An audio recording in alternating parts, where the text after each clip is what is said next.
Hello. Welcome. Yes, we're gonna play Coquette Dragoon after Bun gets back. She's in traffic right now. She's on her way to her computer. Then we'll play that. I have a lineup of smaller browser-based games from the Career Games bundle that we're going to play through while we wait. Some smaller toys, a twine game,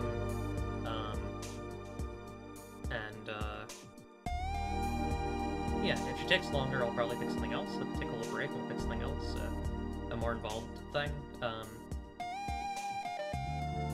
Yeah, we'll see when she shows up, and then once she's here, we'll play Coquette Dragoon until she,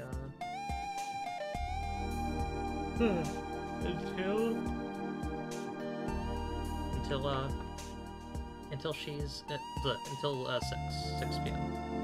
EST.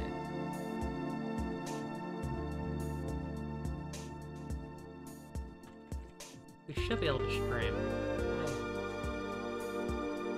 Yeah, like people have streamed Coquette Dragoon, so I think it's okay.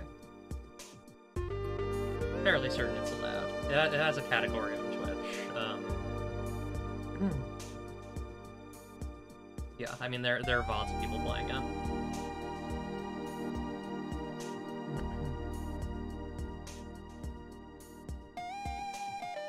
Anyways, I'm just getting ready here. And once I'm good to go, we'll get started. Yahoo! Yippee! Haha!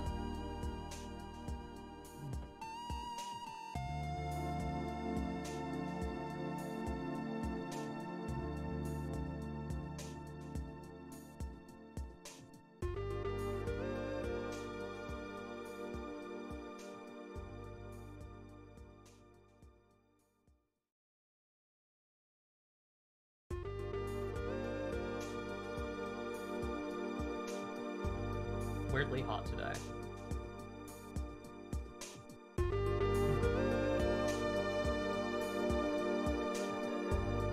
See, the irony is,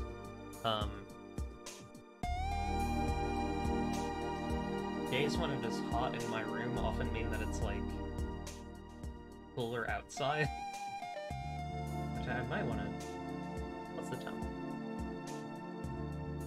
Thou hast journeyed far. Hey! Calamity Nolan, thank you for the raid. With 5 viewers. Hello, hello. Career Games raid, hell yeah. Welcome. 75 out? That's still pretty warm, I mean... I guess we have the windows open downstairs. I'm gonna pop over the windows. I like to close them when we get coffee out. But yeah, we're gonna be playing some smaller games from the bundle today, and then once my partner arrives, we'll be playing Coquette Dragoon. Dragoon. Sorry, I keep saying dragon. It's Dragoon. Give me a second here.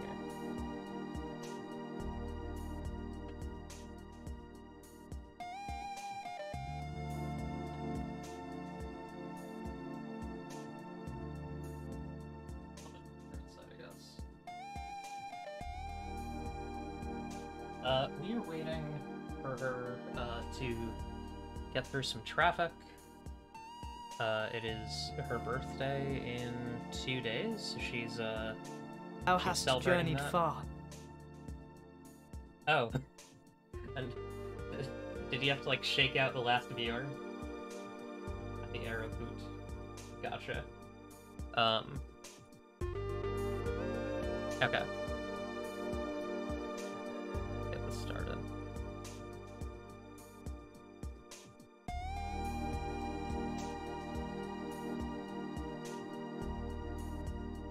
Yeah, it's her birthday soon, so she went out for dinner.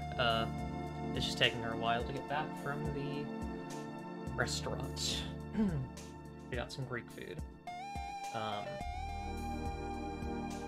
Which, you know, it's fine. Hello. Oh, actually, let me get rid of my Fugi. Bye-bye, Fugi. Okay. Also, I'm not set up on Discord. Hang on. Simpson meter. Okay. Cool. Welcome. Welcome to my realm. I need to... I guess I'll set up the window thing. Hang on, this should really have a name. Game box. my code can see better than I can. Exactly. Yeah, well, welcome Artemage, and welcome Calamity Nolan and all the raiders, and all the warriors. Okay, let's we're gonna try some. I wanted to go for, because I kind of had to scrap this together quickly. I wanted to go for some browser-based games, so we're gonna try that. Okay, maybe don't just immediately do. Okay, here we go.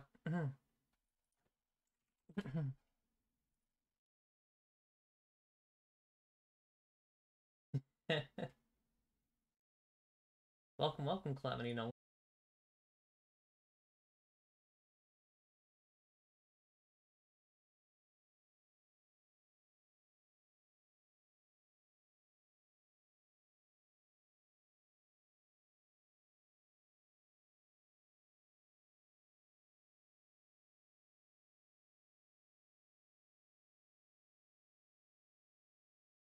Hi, sorry, stream crashed. We're back. Hello. Sorry about that. Yeah, no, there was a brief stream crash. We're back. We're normal. Did it save any of that? Yeah, okay, it did. Okay, so it seemed like that happened when I tried to do Chrome. No, I guess that's fine. Okay, here we go. And we'll just capture the run game box. And this is kind of... hang on. Stretch this out and then we'll figure out the... Hi, Death Angle, welcome. Hang on, I gotta play with this a little bit.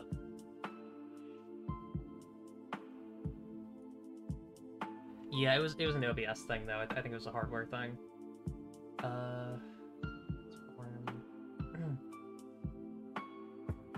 This seems wrong. Hang on. Oh no, yeah, I guess that's just the end. Okay, so transform, stretch, and then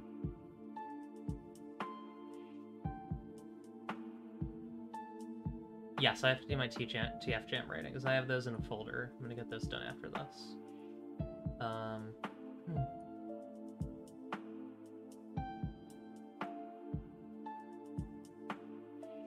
Doesn't feed your joke, yeah.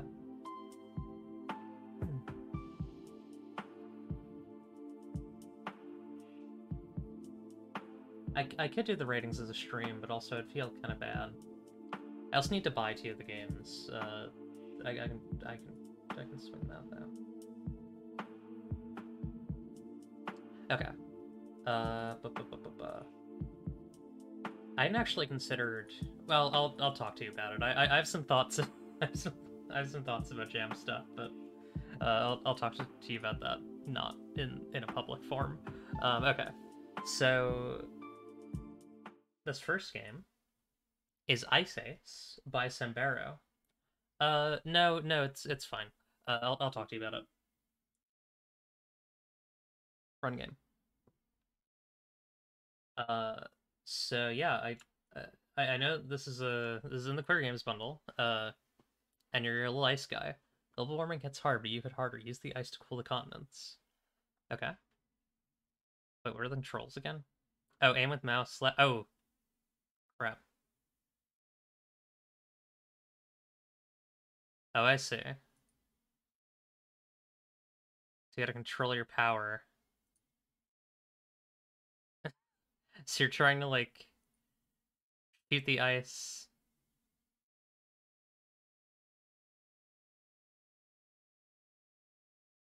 Hang on, give me a second. Hang on, I'm pausing. I need to turn on the desktop audio. But you get harder, yeah. That's not right.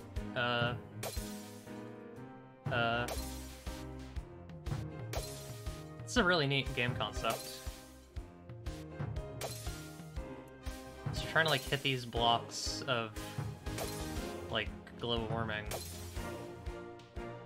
Okay, I think you're also supposed to, like, it's not about getting rid of them, it's about, like, yeah, okay, you have to deal with the red bits, the red spots. Okay, I see. So it's not about hitting them directly, it's about, like, spacing out your shots. That's kind of fun.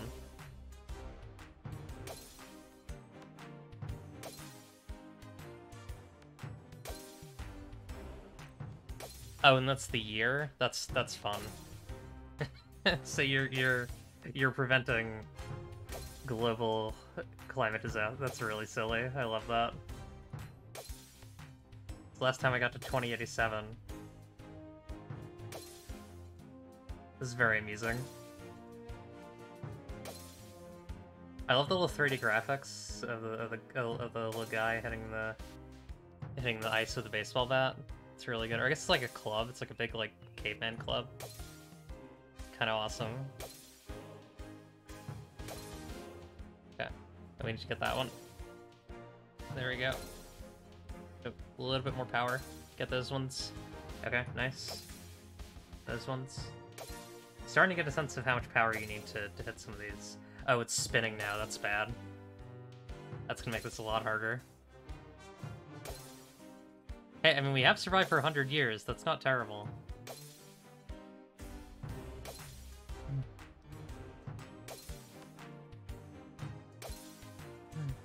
Okay. Need to get this one that's right here, but it's, like, hard. There we go. Okay, we need to get these faraway ones. The problem is I can't read chat while I'm playing this. Flat Earth confirmed, yeah. Oh, yeah, okay. That was cute. Yeah, I liked that. Good game. Okay. This is Zicarus Extreme X-Venture. You are Captain Xavier Zicarus, a thrill-seeking pilot in a doomed solar system. In 22 seconds, the sun will explode, taking all life and all planets you know with it. In the meantime, though, it's a great chance to do some sick donuts around a dying star. XXX is an addictive and deterministic score 'em up where you maneuver an agile ship across a treacherous environment. Addictive 30-second... Okay, give this a shot. Deterministic physics. Okay, so Arrow keys to steer your ship, X to activate boost, Z to open your solar atlas. Oh. Enter... This seems interesting.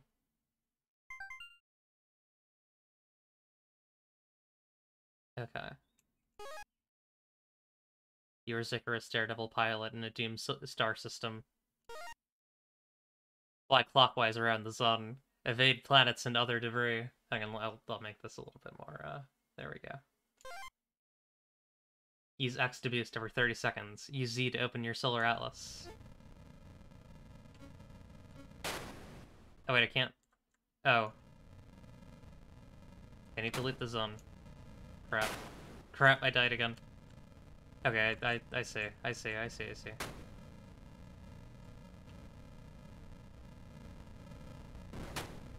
Oof. The boost is really weird.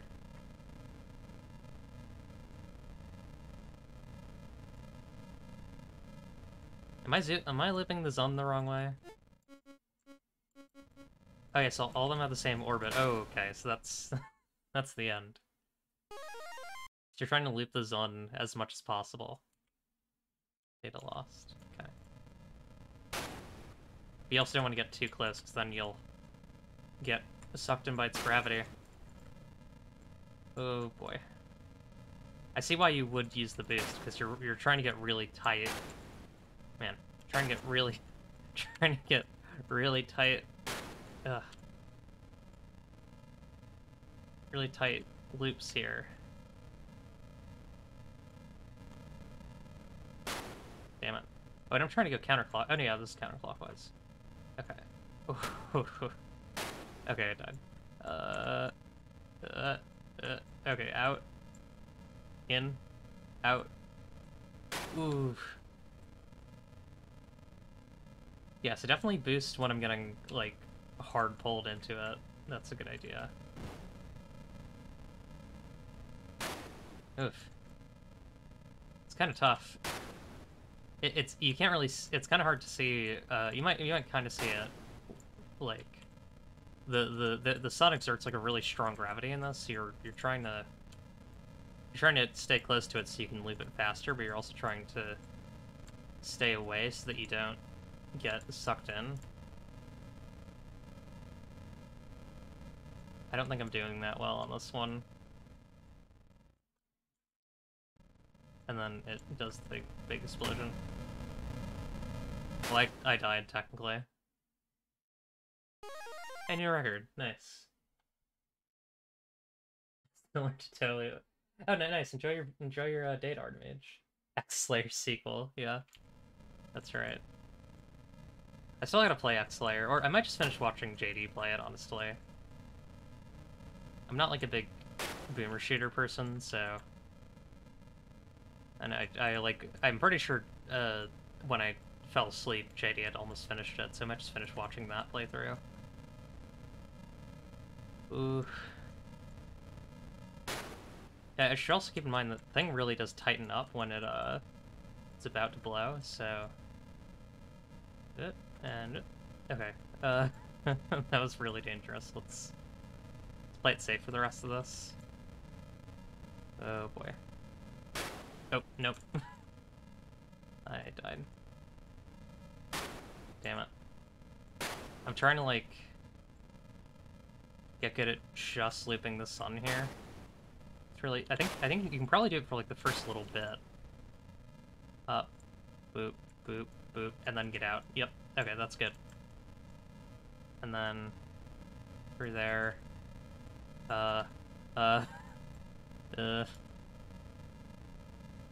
It should eventually shrink down. I think at that point I want to get, like, a somewhat tight loop around the... No, I died. Oh, and I went the wrong way, too. What actually happens if... Okay, yeah, if you go the wrong way, it just tells you that you're going the wrong way. I think I'm just gonna die. Oop, oop, nope. And up, and down. Nope. And like that, and like that, and let's get out of there. Boost across.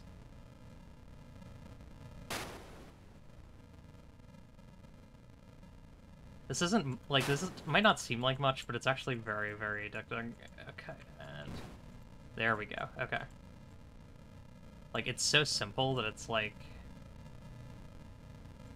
Also, like, deterministic physics really make it fun, because it's, like, every time you're going around the same objects that move in the same ways. Okay. And... just keep going, just keep going, just keep going. Just keep going, just keep going. Okay. Hey, new record, nice. That's a fun one.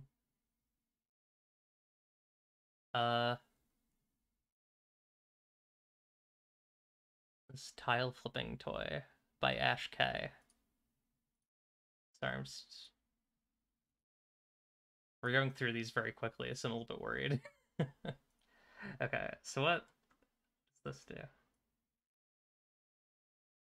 Oh, hang on. I should probably read the thing. How do I delete? Hang on, let's relit this. So draw here. Left click mirror, right click mirror, shift transpose, tile randomization, brush size. Okay, I want to make a pretty intricate pattern. So you can get all these little games plus some really good big ones in the Clear Games bundle, by the way. Keep that in mind.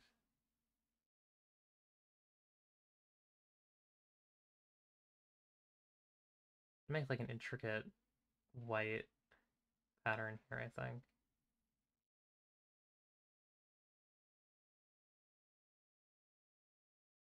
I think I'm gonna start making like a really simple like single line, and then I'm just gonna like add some like side routes to it.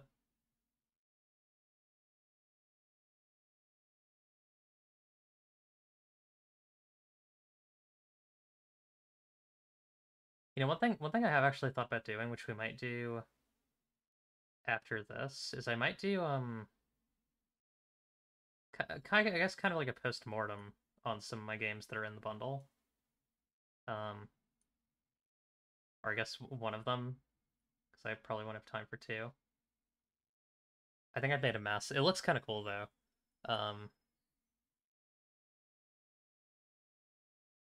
I want to try something else. I want to try doing like all one color. Hang on, like all one color, and then I want to start drawing stuff.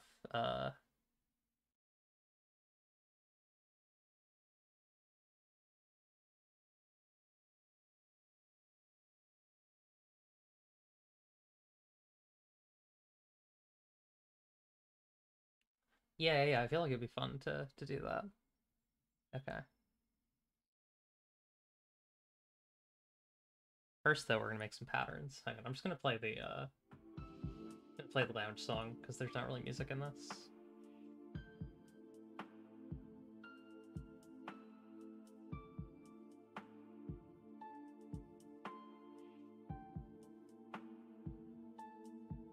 That randomizes it. Okay.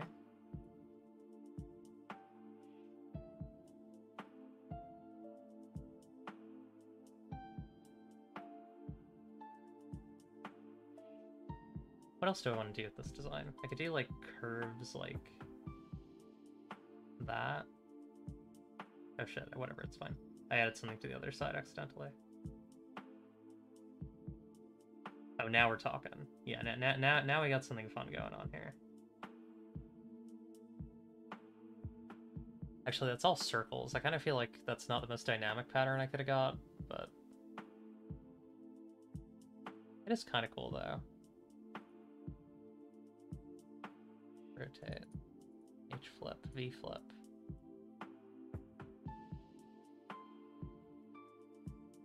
Oh, that's weird. Oh god. This is a fun little toy. I like this. This would actually be really great for creating like animated backgrounds. Like I'm gonna try something. So if I did like pink, like I'm curious, does this generate GIFs? Because if it does, then I could actually make some stuff with this. This would be an actually useful tool for me. Because then like if I had black, I feel like I gotta zoom in on this on like the tool a little bit, but if I guess I could do that. But I want to be able to really get in there, do some shit.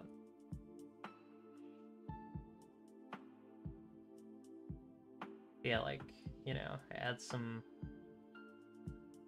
little eclipse eyes.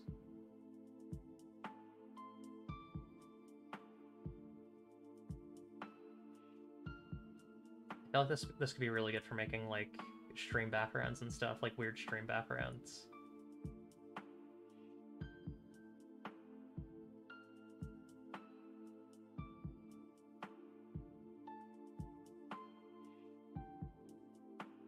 And then I need cyan.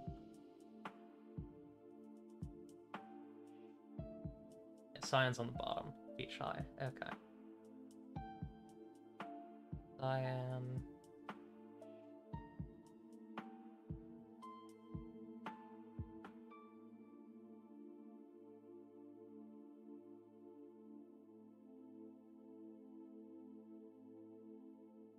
And pink. I'm not sure what the right side does, but I'm sure it has some use. I just didn't really... I didn't really read the instructions very well. Like help menu thing. Context menu. Okay, and then let me zoom out. Then I take that and I just start like messing with all these. Rotate, H flip, B flip.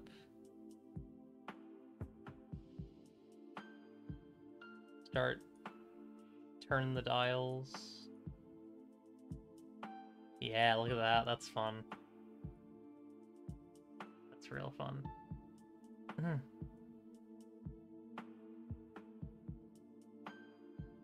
I'm curious what is the export situation for this?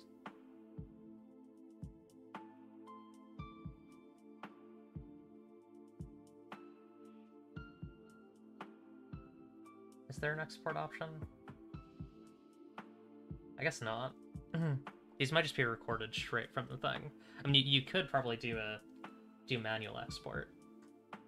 But yeah.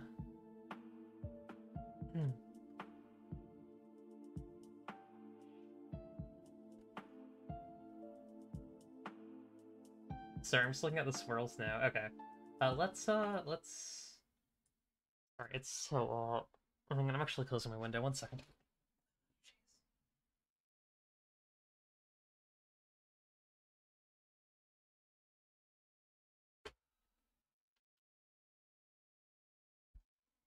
Just ridiculously hot in my room right now.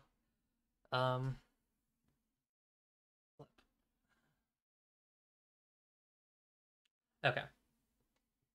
Let's talk about let me get this set up. We're gonna do a quick look-see at I think Warehouse Bitches probably. I feel like I have the most thoughts about that game. So yeah, I have some games in the Queer Games bundle. Warehouse Bitches and Rank and Vile. And we're going to do a quick kind of post-mortem / overview of the former. So that'll be really fun. Let me just get that book up. That's it. It might be in my pictures folder. It's in a weird spot. Stop. No. Okay.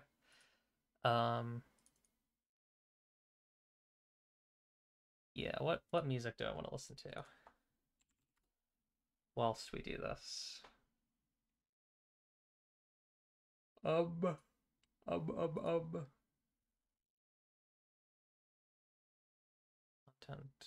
playlists. Oh, jeez.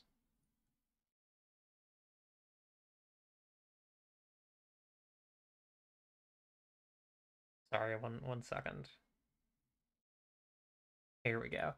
They changed the way the playlists work for some reason, which you love to see it.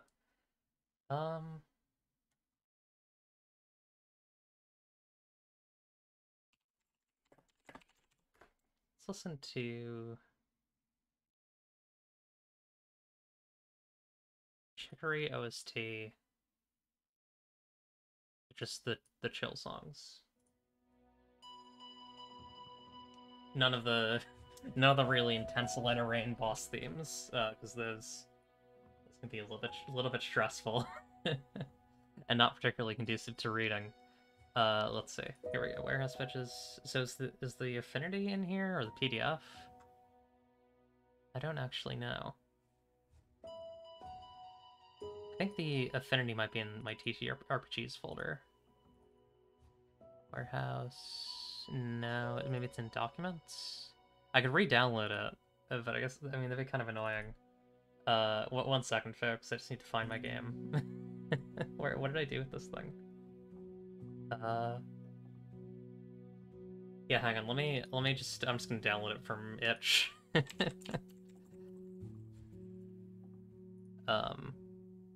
Here we go. That's probably the easiest way to get access to it.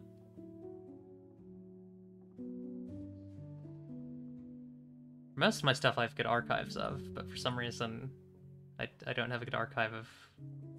I mean, I have a good archive of like its Affinity thing and stuff, just not, not the rest of it. Okay. So let's talk about this game. Get it up on the screen.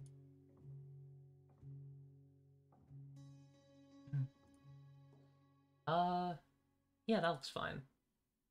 Let me make it big. It's actually not really much of a Warehouse Bitches vibe soundtrack-wise. Hang on, we're actually gonna go for something else. Could I get, put the Shadows of Doubt OST. I don't know if that's up yet. I don't think it's up. What about, I'm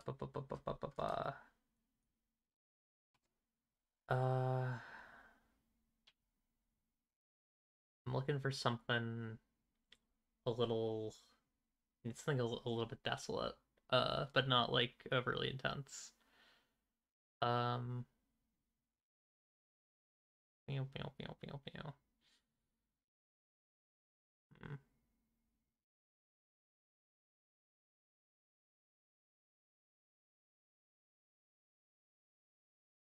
I'm thinking. I'm thinking about games and songs. I feel like Chicory is a bit too cheerful for kind of thumbing through this book. Okay, let me change the name of the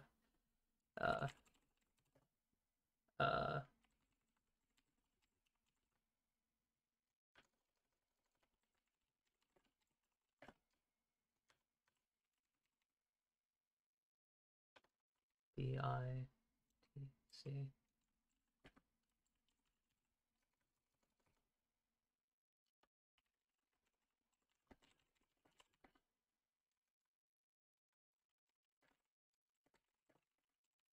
Okay, we'll make this be tabletop RPGs. Yeah, sorry I don't really have anything prepared. Literally, I didn't know the bun wouldn't be able to make it here until a while, so I was hoping that we would just get right into it, but apparently not. That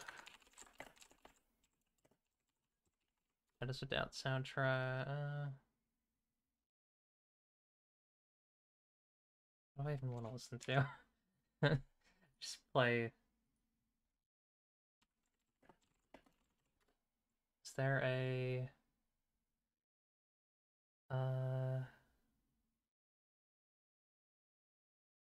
no, that's gonna drive me insane.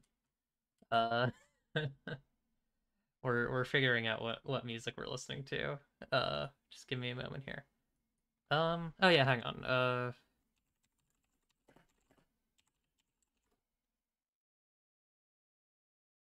Actually, Lunacid. Just listen to the Lunacid OST. I know what I like. Although we're gonna skip immediately to Torn, I think. Okay, let's actually get into it now. So, this is a game that I made for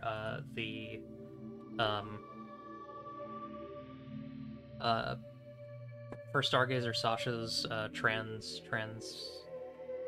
effin' Rage Jam. I don't know why I'm self-censoring. I guess it's just because it's like the afternoon. But yeah, made this for that, and I wanted to kind of take elements of like weird indie immersive sims that I really liked. Hexcraft Harlequin Fair was a big one that I drew inspiration from. In fact, does Oleander Garden have stuff in the free games bundle? I feel like they might. Yeah, this was really inspired by Oleander Garden's Hexcraft Harlequin Fair, a game that someone bought for me on Steam on a whim. I don't think they do. That's the name. Yeah, here we go. Hexcraft Harlequin Fair.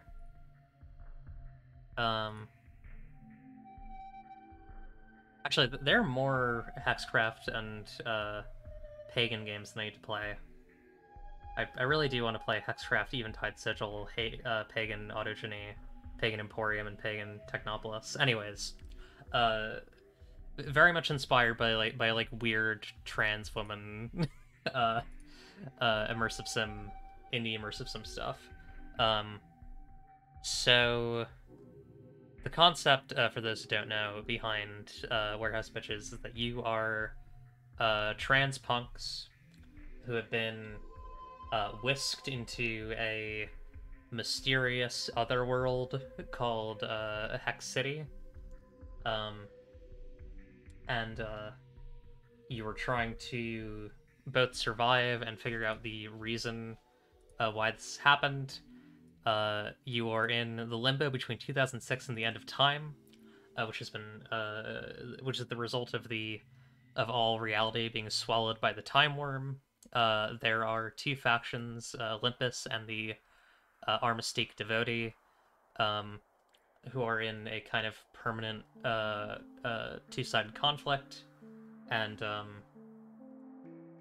yeah, that's the vibe. And yeah, it's a freak game. It's a game for freaks. It is inspired. Well, I wouldn't say inspired. It is a belonging outside belonging game.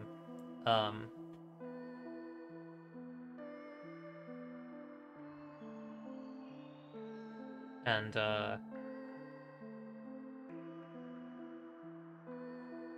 what's the word? Yeah, so that's kind of the vibe. So it's token based. I'll show y'all when we get to the playbooks. So yeah, when you make a vulnerable move, you get a token. When you make a strong move, you give up a token to the ether, or just put it aside. There are heads and tails tokens in this, which is really interesting. So that's kind of a thing that's unique to Warehouse Bitches. And so, like, for example, so God Twin. I'll actually, do I want to do God Twin first? Yeah, I'll do God Twin. So God Twin is a hacker, tinker, and kin to divinity. They're such a good hacker that they hacked heaven and downloaded a kinship with their deity. So that they literally made themselves like a sibling of a god by hacking hacking reality itself. And also, I'm really happy with all the names that I came up with. I like Helbichawu. It's a good name. And there are all these cool gods. But yeah, so the way the kind of unique system in Warehouse Bitches is the coin flipping, the token flipping. So there are strong moves that are heads and strong moves that are tails. So for example, like if God Twin insists their worldview is correct, they receive a tails token, and then they can spend a tails token to call on their cult or kin to assist you.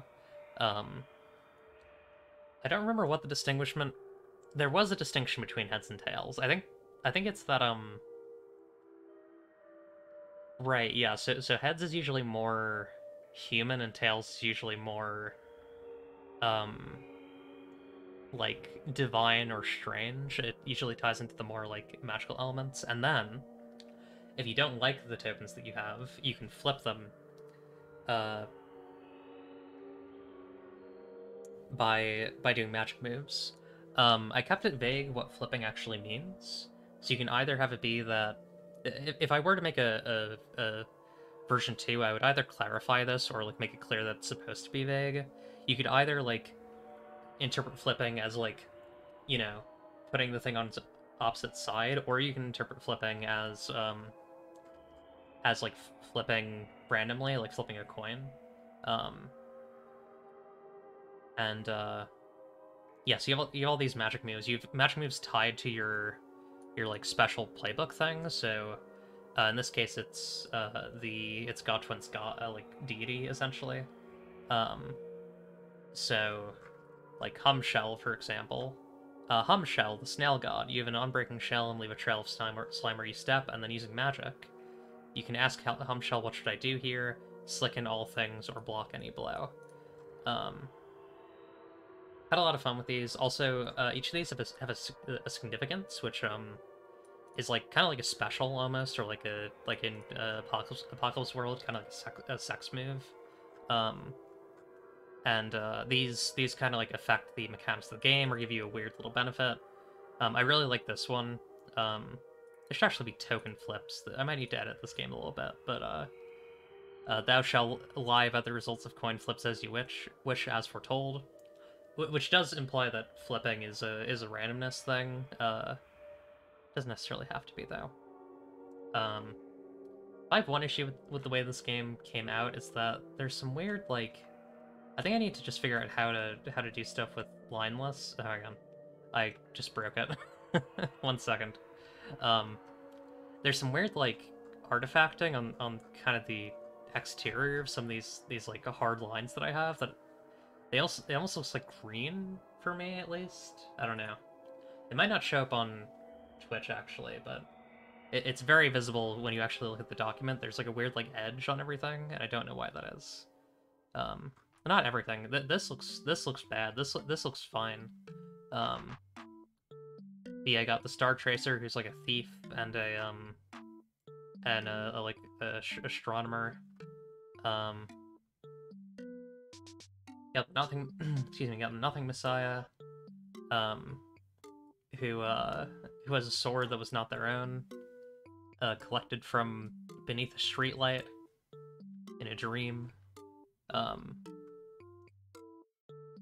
Also just very good sword names. Infinity Axle, Authorial Intent, Liquid Tongue, and Circuitry Death Rattle. Very happy with those. Got the Autoclave Lure, who kind of guides people back to shore and helps the stunned and the lost. And then you have the advancement system, which I'm very happy with. It's very like item based.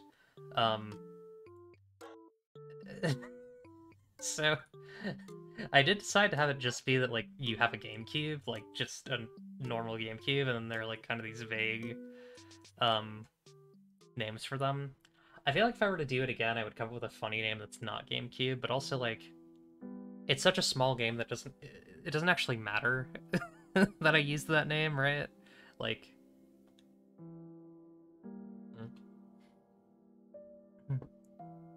it's it's just a funny little thing for me, and I'm allowed to do it. You have astralisms, which are more like they're almost kind of like delusions in Dread Delusion. Actually, they're like little. It says little slices of cosmic divinity, perfect for contemplation and witness. So they're like weird little things. Got a bunch of like weird. A lot of these are also tied to like strange, like secret endings and stuff. Like if I remember, yeah, the copper flame is used in the secret ending. If I remember correctly.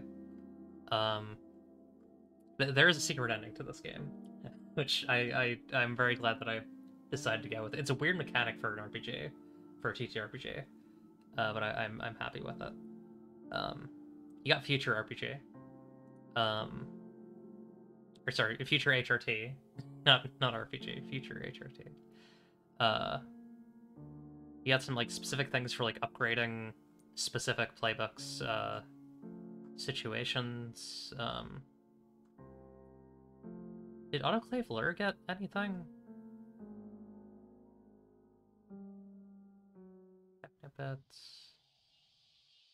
Oh, right. No, they all have different outcomes from these. That's right. Okay. And then zones. So there's a map, which is wild, and all these places like tie together from the map. All these have art. They have this is the what do you call it? Uh, Destroyed Valley. This is the Destroyed Valley like style of design for like environments basically. Um, which is like you have these ask others and you can ask them as you wish, and then elements that just like you know you can draw from and use. Um, I believe this game has a GM. I don't know if it has to though. I don't think it has to. Um, if I were to rewrite this, I would add more like guidance for playing. It feels a little light on that front. It's a lot of like cool ideas. Maybe not as much like hard guidance for like here's how you should GM, here's how you bring in a character into a situation, uh, etc. etc. Anyways, I like a lot of the I'm very happy with a lot of the writing in this. A laundromat named Laundromance, run by a mysterious and ancient suit of living armor. A flaw in the plans of a great power, if only we can yank it down to eye level. More dodo birds than have ever existed. A lot of these environments are just very cool and weird. Uh, Hello? oh hey, it's Bun. Hi. Hi, welcome. Hi. How you doing? Doing okay. It was an exhausting drive. I'm sorry. Welcome. Welcome. And let me we were doing a quick post-mortem on Warehouse Bitches, but since you're here, let's if you're ready, we should play some Coquette Dragon. Yeah. Hell yeah. Okay, let me get ready for that. Let's take a quick break, and then when we're back, we'll be doing the dragon. Alright. Be right back.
Hello. It's Dragoon time. Yeah. Dragoon. Okay, let me get the game up on the stream. There we go, okay. Also, I should probably have it on small window mode. Because it's gonna be, I mean, it is gonna be text heavy, but also it's gonna be text heavy. We want y'all to be able to read it. Or not. We want all the text on the screen. I feel like it's more important to have all the text on the screen than for it to be big. Okay.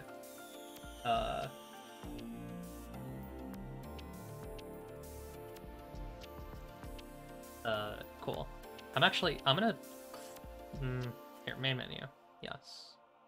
Okay, can I look at the content warnings again? This has some not safe for work content in it, I guess is the main thing. Actually, hang on, I can look at the itch page. Because this game does have some content warnings.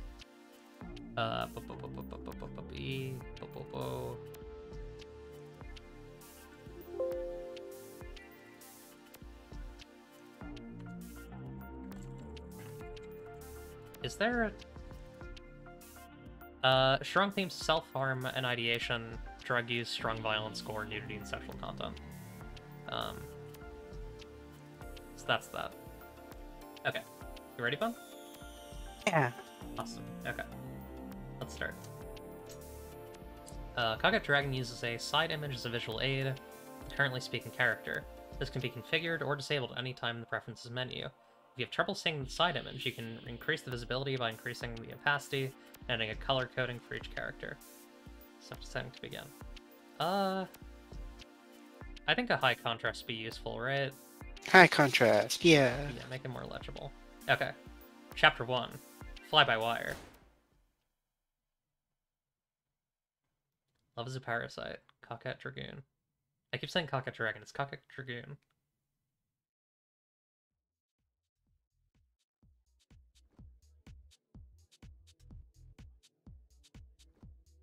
Do you want me to narrate, Bun? Yeah, sure, you can narrate. Okay. Armed with a revolver and sword, a tall royal white dragoon sailed through the Dutch territory space, accompanied by its black and gold trimmed guard. With the cockpit of the Pegasus sat within the cockpit of the Pegasus sat Crown Princess Emile de Lucia, feet kicked up nonchalantly, a scowl forming on her face. To her, this was nothing more than a tiresome social obligation. Ahead of the pair was a procession of Dutchy dragoons preparing for battle. Among the soldiers, banners flew high and ceremonial swords gleamed. For such a small force, it was a rather odd display of regality.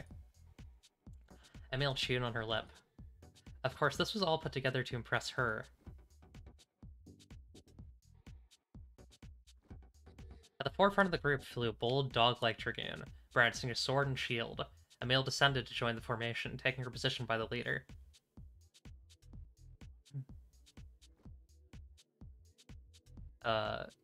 An image of an eager-looking equine appeared in her cockpit. So, wait, I know you want to voice very specific characters. Yeah. I guess I'll voice everyone else. So who do you want to voice? I know I wanted to voice the Whippleburger ones and the bunny one and Belle. Okay, so I'll voice this character. All right. Your Grace, it is an absolute pleasure to have you here with us. The pilot of the dog-like promenade was Baron Mosaic Grey. Emile found every single thing about him unbearably disgusting. Do you want to voice this character? Do you want to voice Emile? Sure. It's a pleasure to be here. I'm looking forward to being able to witness your bravery firsthand, Emile sung back to him with a smile. The black and gold dragoon trailing Emile matched speed beside her and opened their private channel. I can voice this character. Your Grace, is it really a wise decision for you to get so close to the enemy? The pilot scolded her in a detached monotone. You're such a worrywart, honey. We'll keep our distance. After all, we're just here to observe Barony Gray's glorious victory. Of course, Your Grace. Don't call me any of those annoying titles in private. It makes me ill. Honey sighed. My apologies, Emil. Humph. And Emil pouted. Thank you. Awesome.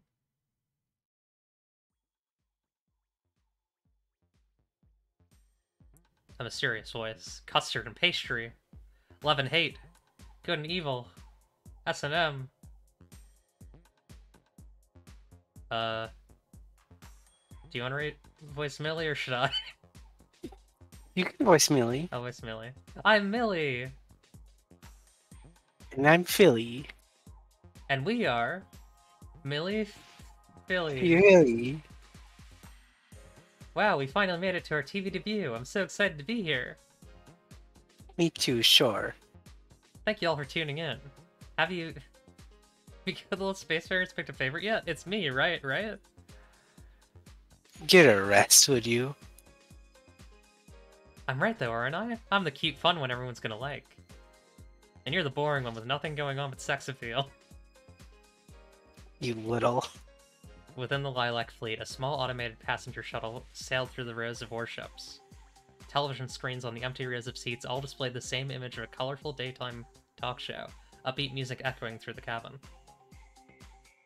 Arms outstretched and without gravity, the bunny-eared Zhou, is that how you say that? Or Zio? Yeah, Zio. Zio, twirled through the air in elation. Oh, this is Zio's creature. Do you want me to voice Zio's creature? Yeah, sure. Zio, would you sit down? Fuffy scolded her. How can I sit down? This whole shuttle's just for us. A direct flight all the way to the capital. How many people do you think they do that for? Special treatment like this. Isn't this the kind of thing we've been waiting for? It's just the beginning. We'll have money, clean air, our own room, real food. I'll have to get used to living in gravity. We'll have that too. I finally get to take a real shower. I always wanted to try a bathtub too. I love to take a real shower. This is very good. Fuffy fluttered in front of Zio's face. But aren't you scared? Like I said, we'll work it out. I'm never going back to that filthy ship. It's not like I really want to be a pilot. But I just can't pass this up. Never had a chance like this. Yu's eyes lit up as she glanced towards the windows. Puffy, look! I like these 3D things, they're cute. Joe darted to the window, pressing against it for a better look. The Leviathan of a ship came into view, its figure dwarfing even the largest of the battleships surrounding it. It's the Zephyranthese. I knew it was big, but wow. We'll be living inside that. Isn't that exciting? What do you think it's like inside? Oh, but you see it all the time on TV, though. Puffy only sighed.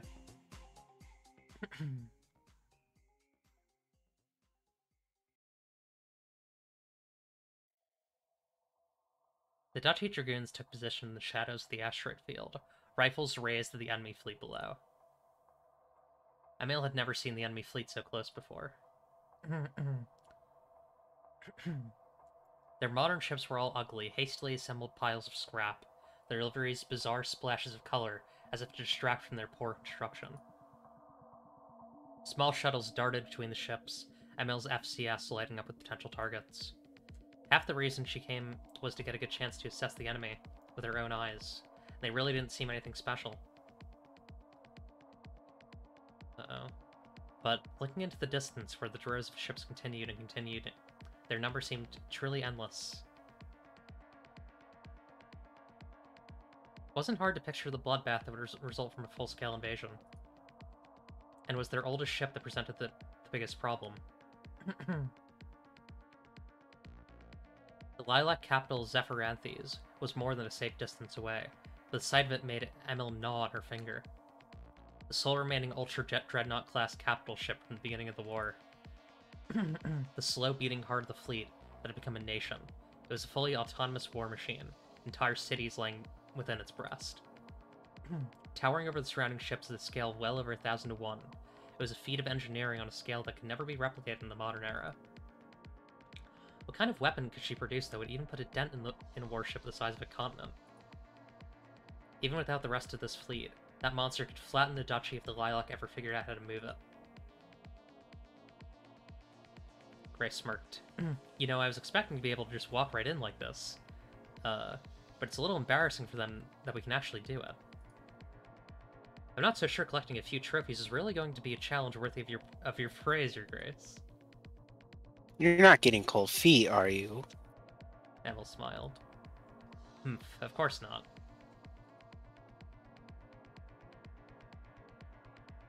Gray raised his sword. All units, aim! Fire!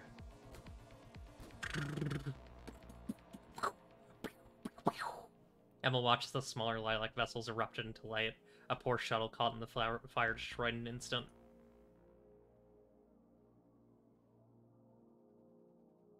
Lilac Dragoons shot out of hangar bays and flight decks, the dull impression of the fleet changing in an instant. Lilac Dragoons were as rudimentary as their ships and painted in even uglier colors. To Emil, they looked like children's toy figures. Flashes of light from the Lilac's wretched beam weapons reduced anything caught in their path to ash. These ugly ships and ugly toy figures. No matter how much Emil derided their appearance, their ability was the real thing.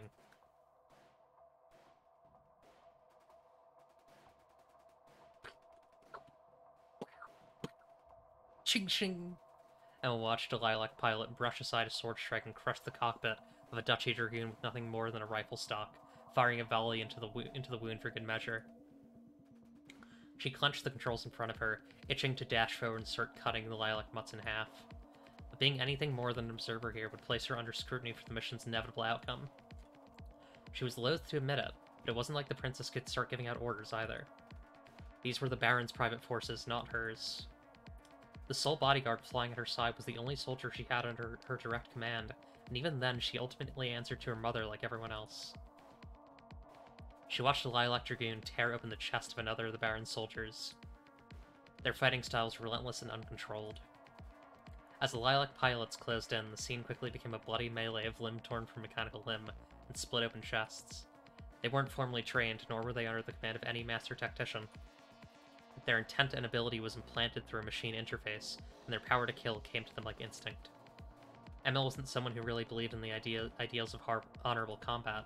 The Lilac's methods were truly detestable.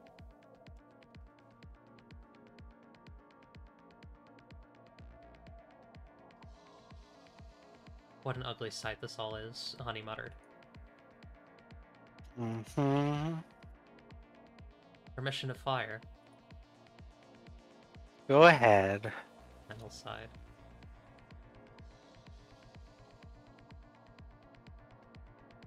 We'll just say it was Gray's orders. Lilac Fleet Special Division Dragoon Command Control Room.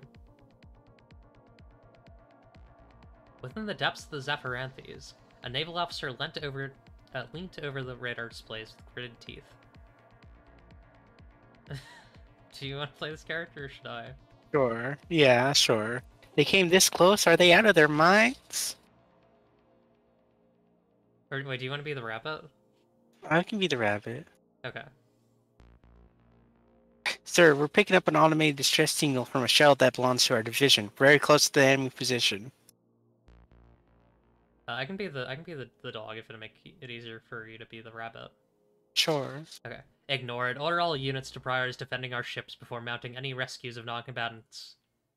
If they've been hit directly, they're dead already. Yes, sir. Awesome moments. Awesome moments of violence and death. Oxygen loss detected. Suit compromised. Self-seal system active. User injury detected. Inertial dampening active. Distress beacon active. Seek help immediately. Repeat. Seek help immediately. Zio rests for air as she can't regain her senses, the suit's warnings buzzing in her ears. There's a flash of light, and the shuttle interior was gone. Her shoulder burned. Looking down, she winced as she saw a shard of metal jutting out from her body, blood splattered on the torn spacesuit around it. The automatic self-seal of the suit had stuck itself to the shrapnel, liquid plastic melting the suit against her wound. Automatic pressure system formed a tourniquet around the wound, crushing her shoulder. That's good, at least. Jo breathed shakily, desperate to try and calm herself and find her bearings. Another flash of light engulfed her view, her body recoiling from the wave of heat felt through her suit. It was a ship's beam weapon. That meant the Duchy was here. She couldn't even see what was happening, but the war was being fought right in front of her. At any moment, a cannon round could turn her body into mist. Jo laughed, or choking and starting to sob. This was bad. This was really, really bad. Of course it would end up like this. Oh, do you want to read this? No, you can read it.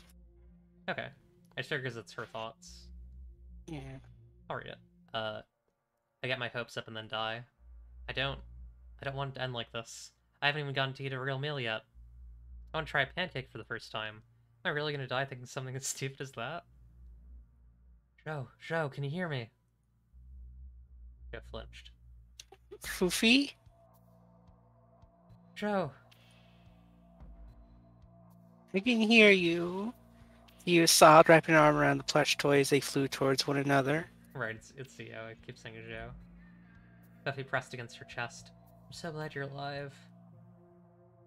You too. Buffy pulled back, eyes wide. Your shoulder! It's nothing. Buffy punched Zio's chest. It's not nothing. Zio exhaled and looked around, trying to find the nearest ship through the chaos. We need to get out of here.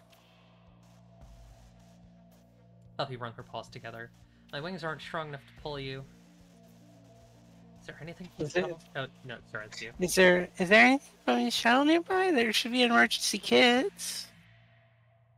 Hang on, I'm actually going to fine-tune the audio a little bit here. Doing some audio engineering. That should be better. Okay. Buffy shook her head. Theo bit her lips. No matter how much she racked her brain, she couldn't think of a single solution. She'd been in this position before, but never in such a helpless state. Buffy could only give her a small nudge at best, but her battery wouldn't last. The suit was just a rudimentary model for shuttle passengers, with absolutely nothing to maneuver with. The only thing she could do was hope for rescue.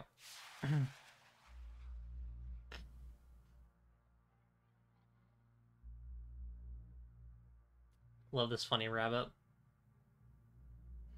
In the blink of an eye, a mechanical figure in vivid paint towered over Zio and Buffy. Okay, this is someone else. Hey, don't give me that look, a voice came through Zio's earpiece. I'm on your side, I'll put out my hand, okay? Grab on. Zio could only nod. Oh, you can go ahead. Zio could only nod and do as the pilot said, reach out to the Dragoon's hand. Awesome. Oh no. That's not good. Seems like kind of a bad world to live in. In the blink of an eye, it was gone. The voice that had called out to her was gone. Zio had yet to even see their face.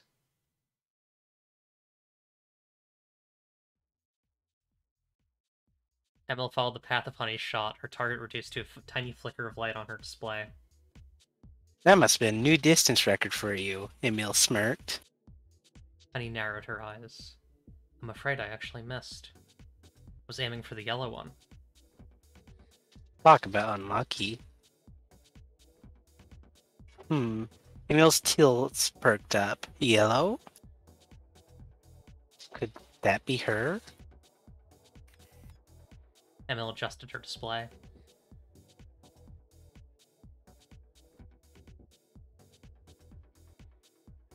sure enough, she spied a yellow Dragoon darting across the battlefield. Honeybee, huh?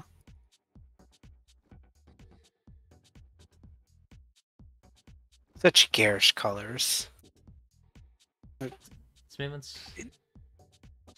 Yeah, it really does exist. Yeah, go ahead. Okay.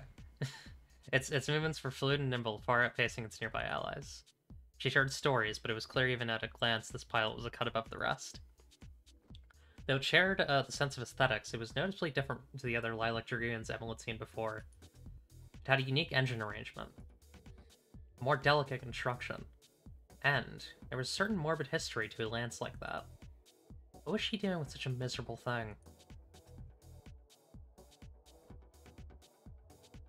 This is you. I've heard all sorts of rumors about you. As much as glad to be the one to put you down here and now, I can at least use you for something interesting. Uh-oh. You will upload the target data and switch to a radio channel. Barony Gray, I found you a worthy opponent. Go forth and show me your valor. Data received. With pleasure, Your Grace. I think Baron Gray is going to get their ass handed to them. Gray triumphantly swung his sword out to his side, striking a pose with his engines flaring. Baron Mosaic Gray, pilot of the Promenade Dragoon, setting forth. Emil watched as he launched forward the glittering trail. If nothing else, this Dragoon was certainly interesting to look at. Gray came to a halt in the Yellow Dragoon's path, brashly raising his sword. I am Baron Gray of the Duchy of Lucia. Speak your... Oh. Yeah. Jesus. Without a word, the pilot of the Honeybee Beat tore off the Promenade's arm as it passed. So it's a fight without honor, then. So be it. Yeah. Not gonna live long. Oh. The Lilac pilot exhaled slowly, scanning over the enemy machine as it cowered behind its shield. Kill in one hit was her policy. She didn't like the style of fighting. It made her spine itch. A voice crackled over her radio, forcing itself into the cockpit. It was angry, bitter, barking at her. Disgusting and violent. She pushed forward on the throttle, lining up the target. Sync rate good. Reactors 1 and 2 good. Contamination within acceptable range. All parasites must die. Bit by bit, it was starting to give. It felt a little like peeling the shell off an insect. That voice won't stop barking at her. Or was it pleading? Emil and Honey looked down as the Lilac Dragoon circled around for the next strike. You can't follow her movement at all, Emil sneered. Honey raised her rifle. Shall I intervene? Absolutely not. Emil smiled. Duel is sacred after all. Emil's kind of fucked up. That voice kept barking at her, begging, cursing. Which was it? The Lilac pilot pulled back her lance, driving to the side of the enemy. Wouldn't she just be quiet?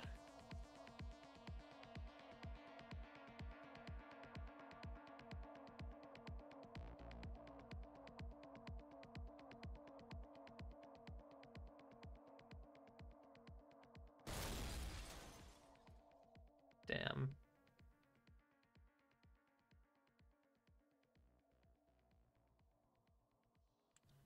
Cute queer dating sim.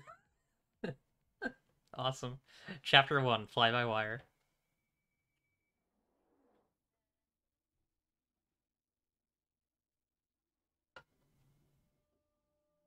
What I want to be. That's hard to answer. What I want is to no longer feel afraid. To no longer be helpless. To have some kind of control over what happens to me. I want to help others like anyone. Most of all, I want to be able to live without needing the help of others.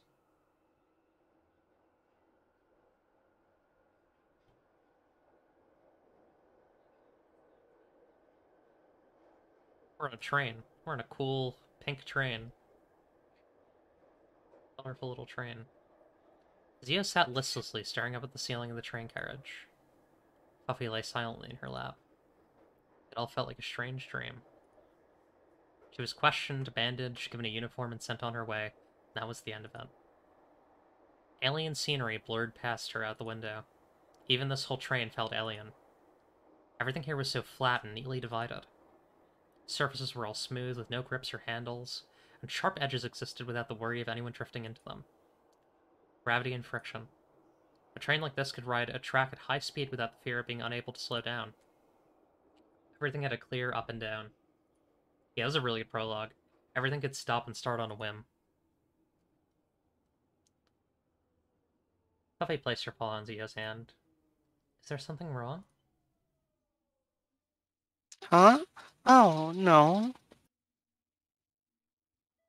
Zio's been clenching and clenching her left hand this whole time. It's a habit, I guess. Does your shoulder hurt? Zio shook her head. It feels fine. Can you believe it? Even the medicine here is amazing. Puppy nodded. I'm glad you're feeling better. Zio stretched her body with a long sigh, sitting up straight and putting Fluffy to her chest. Sorry, I think I just need to sit still for a while.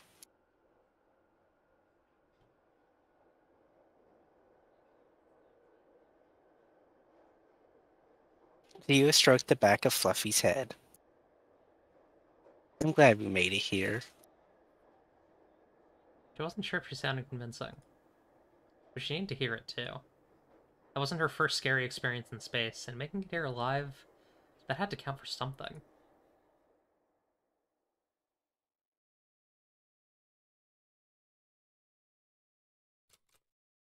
Lilac Fleet Special Division Dragoon Command, train station. Something 1. I didn't catch all of it. Zio stepped out into the platform. An automated message echoed around her with a reminder that this station was strictly for military personnel. Even though she was a soldier now with a uniform and everything. It was hard to take in the idea that she belonged anywhere aboard the ship. She couldn't shake the feeling that this was all some big scam. That her test results were faked by some third party. She was being strung along dreaming she was really going to be a pilot. It didn't make any sense. But the reality of it didn't make it any either. Still, so far it was all the real thing. As she climbed a flight of stairs, she couldn't help but wonder. Did she really feel relieved if it was all true? You've seen what happens to soldiers, even pilots. Like Fleet Special Division Dragoon Command Foyer.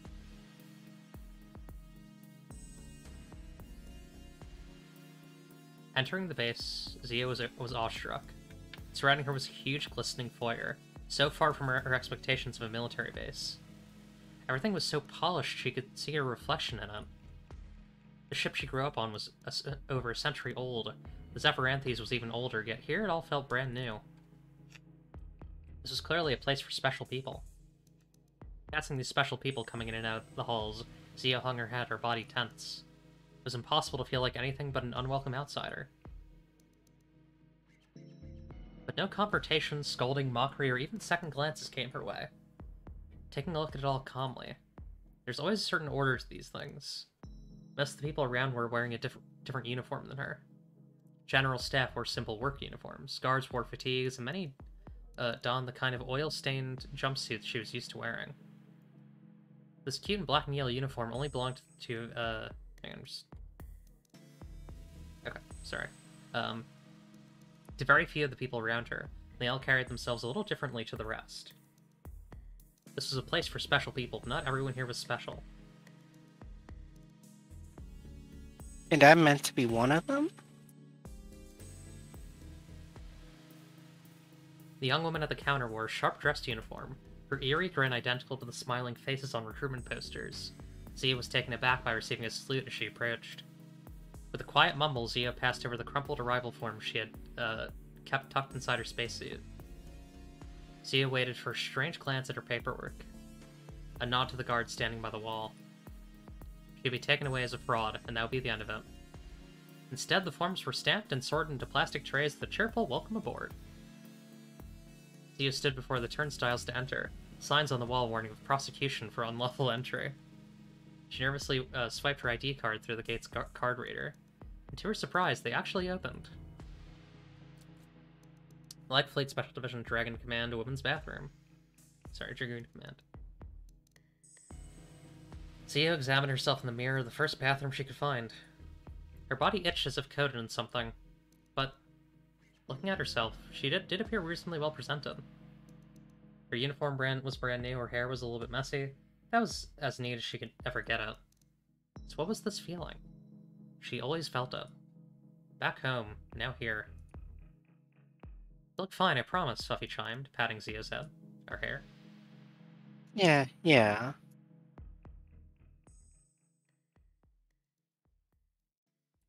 You gotta keep it together. Just stay focused.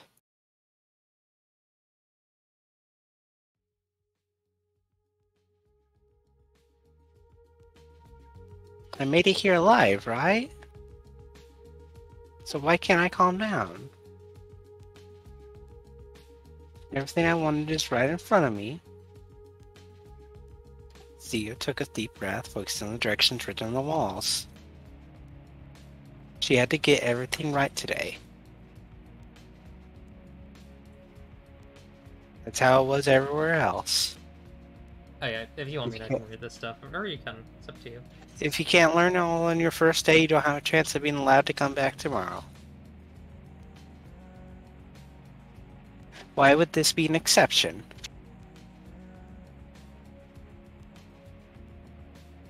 As she found her way through the twisting halls, Zio noticed at some point the fur in her tail had stopped bristling. Exactly were her expectations for this place. She knew pilots were special. But how were they treated internally? How did they treat each other? Her darkest image was like a hall full of knives ready to cut her apart with a single misstep. Others had every right to beat and humiliate their inferiors. But was that really how things looked here? There were the signs that this really was a military base. Areas were divided by gates and checkpoints. Guards stood watch with rifles slung over their shoulders. But the atmosphere really couldn't be seen as hostile. If anything, this was far more relaxed than home. Using her head, Zio cautiously observed those wearing the same uniform as her. Just like how she was allowed to keep her pigtails and ribbons, she saw all kinds of personal touches about the pilot's appearances. Just all the iron or her being the one thinking it, but it struck her just how young they all looked, even compared to the general age of a soldier. With the mechanics and clerical works trending older, some even pushing their 50s or 60s. She didn't see a single pilot that looked over 30. That's not good. That's a bad sign.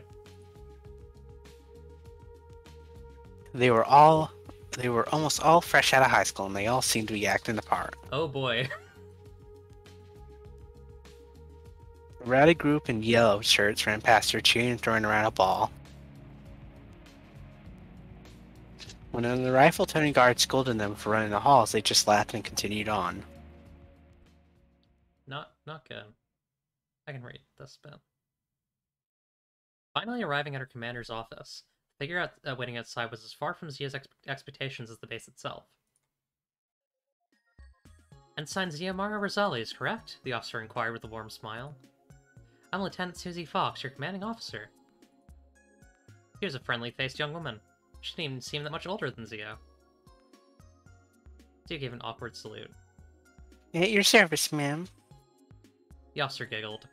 Don't worry about those kinds of formalities for now. You can call me Susie. Oh, okay. You can just call me Zio if that's alright. Of course, that's a lovely name. We aren't a part of the regular Navy, so we have our own regulations. Susie smiled. You don't seem like the troublemaking type, so just take it easy and focus on learning as you go, alright? Yes, ma'am. Susie laughed. You're pretty nervous, aren't you? Sorry. It's alright. It is your first day. Susie crouched a little, gazing at the plush toy hovering behind Zio's shoulder. Would you introduce me to your little friend here? Oh, of course, this is Fluffy. Puffy gave a salute of her own. It's a pleasure to meet you. I won't interfere with anything today. Oh, don't worry about that. I think it's nice having androids around. Susie stood up straight, raising her clipboard. Let's get started, shall we? I don't have a lot of time at the moment, sadly, so I'll have to be a bit brief.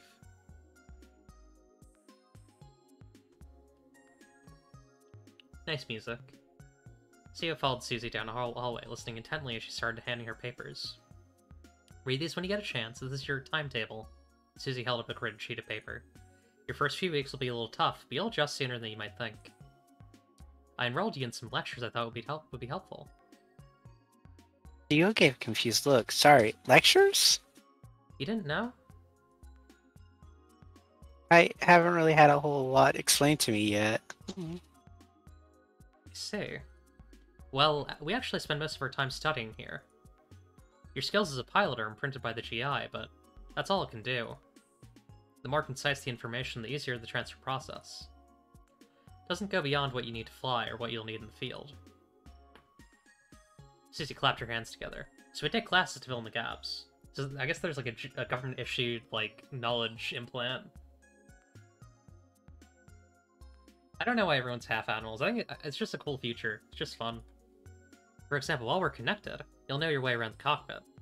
While you're connected. Every panel and instrument, just by instinct. But I didn't even know how to open my rations properly. I got food all over the cockpit. I'm still figuring out spacesuits. I almost choked once because I forgot to set the oxygen generator. I had no idea we'd have to wear diapers either. So you pushed your fingers together. Oh, I think they're cute. God. I mean, I'm totally used to all that. I've worked in spacesuits all my life. It's all familiar to me. Outside of a ship? Uh-huh. Hull repair. I started when I was, around 14, I think. Really? Wow. I had no idea they hired people that young. Zio counted with her fingers. I'm good with lots of tools.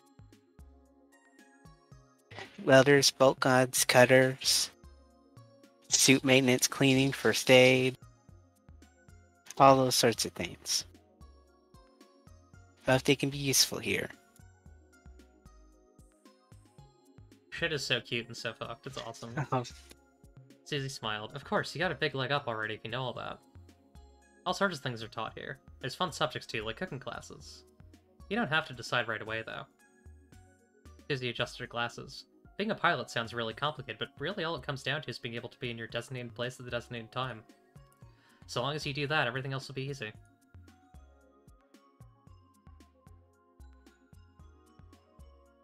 Susie led Zio and Fuffy through the barracks, counting the numbers above each door. The expression on her face changed as she came to a stop. Here we are, she spoke in a quiet voice. Susie opened the door after a moment's pause. Alec Fleet Special Division Dragoon Command, Pilot Barracks, Room 223.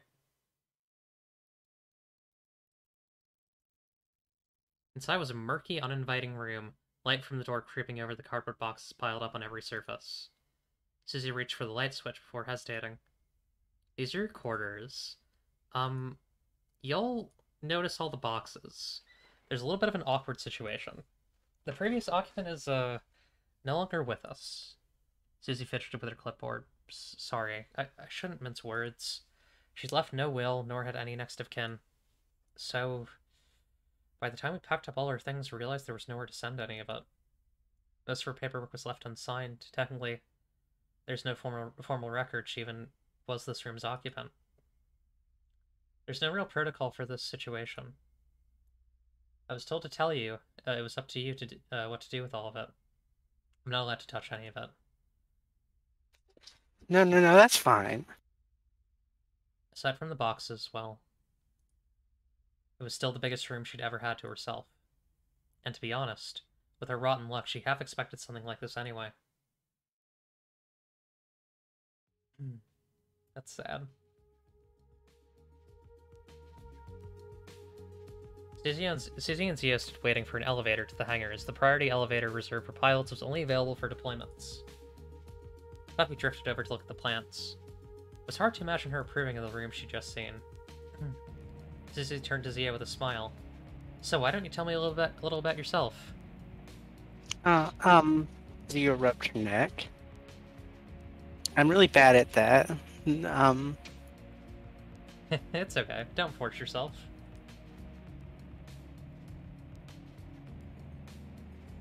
Zia looked up at Susie. With her disarming smile, it was still hard to believe she was really her commander, or even a soldier at all. I'm from the outer edges of the fleet, so this is all pretty new to me. Here. You already seem pretty used to getting around. The ship I grew up on was a lot more complex to navigate than this. It's a lot easier to read maps here, too. I see. I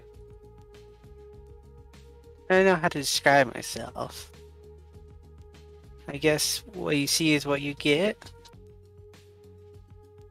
That sounds kind of bad, actually. Susie giggled. I think that's nice. See, you fidgeted. When I was picturing my commander, I wasn't exactly... That can be scary when I want to be. But like I said, you're not a troublemaker. Really, though. I don't like being strict unless I have to. And, well... I'd like to think you could speak to me if you were having any troubles. I'd like us to get along. Of course, I'm really grateful.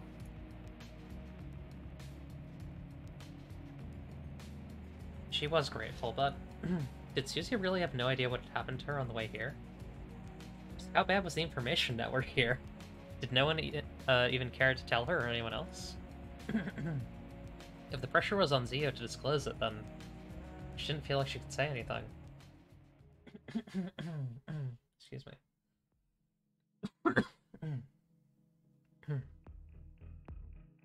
Glancing at herself in the elevator mirror, Zio couldn't help but linger on the question Susie gave her. Just who was she?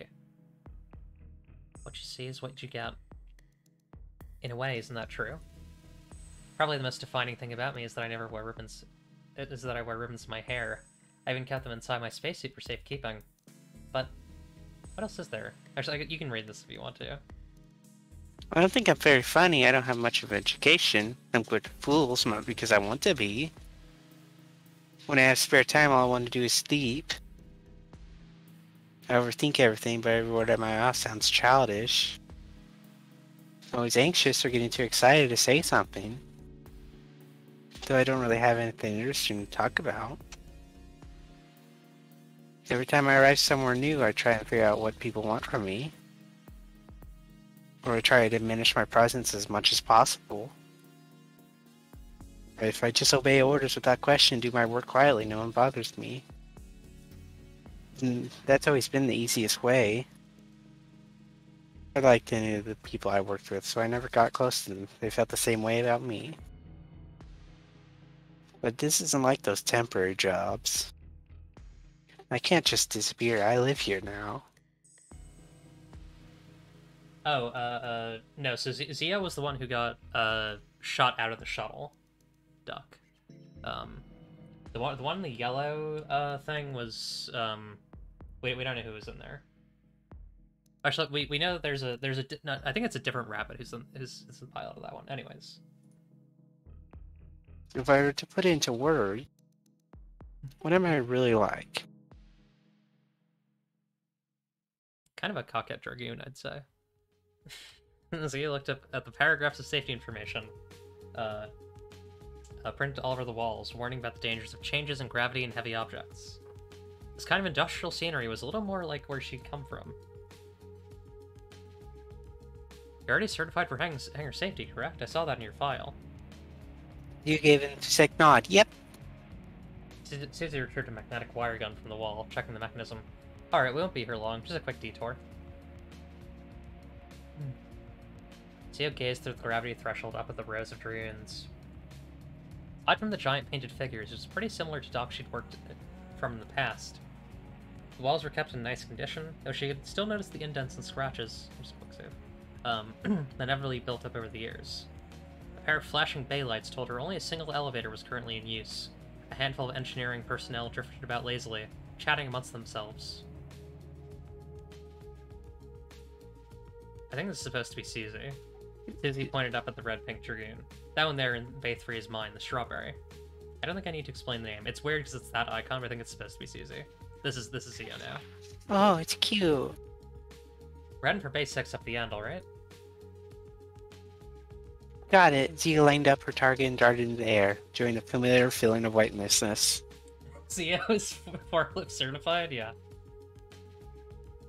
You're really supposed to take a wire gun, Susie murmured, awkwardly drifting behind Zio. Oh, I don't really need one. As the parapet, this is the person who killed the dog baron. As the pair passed the lined up dragoons, Zia noticed a figure emerging from the machine that had just arrived. It was a tall, violent-looking dragoon that gave a different impression from the usual lilac machines. Thinner and more angular, painted in dazzling neon pink and yellow. The pilot was a tall, lanky squirrel. Okay, she's a squirrel. Wrapped in the same colors as the craft she emerged from, a heavy metal case in her hand. This was her squadron's hangar, so would this be... Hey, is that someone I should know? You asked. Susie hesitated. That's Major Valentine. She's a part of our squadron. You don't need to... Giving Susie a wave. Hi, I'm Insane Xiomara Rosales. Without a word, the Major flew past her. Zia landed on a pillar with a practiced somersault. Susie awkwardly fumbled with her magnetic wire gun to get a foothold. Susie sighed. Don't worry about her. The Major isn't exactly very talkative. Oh. Zia looked down at the hangar entrance where she could see Valentine speaking to a pair of black uniformed senior officers. Even from a distance, their presence was unnerving. When Zia looked up at Susie, grabbing onto the railing beside her. Was she out there alone? Yes. Her situation is a little difficult to describe. She's one of us, but she has her own assignments at times. We aren't allowed to ask. Oh. Zia couldn't quite work out the relationship she had to their squadron. Wait, doesn't Major rank higher than Lieutenant? Susie tapped Zio's shoulder, pointing into the hangar bay. I brought you here for this. She won't be combat ready for a few more weeks, but she's all yours. Feel free to take a closer look.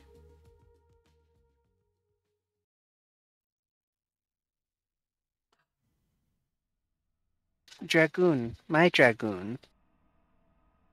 He looked up in awe. It was unfinished, like Zui said. The empty shoulder socket covered in tarp, heavy cables running into its body. Awesome. Even so, its figure was so imposing, so powerful. She's seen plenty of dragoons, but she's never felt like this looking up at one. It was scary, but at the same time, it felt comforting. Turning her eyes over its rabbit-like features and the general curves of its body, Zio couldn't help but smile. She didn't have any say in how it would look aside from the paint, so how did it end up looking like this? The weapon probably shouldn't be cute, but it really did suit her perfectly. He came all this way to meet this machine. A machine that could protect her. A machine that she could become the heart of. She wished that somehow it would come to life and wrap its hand around her.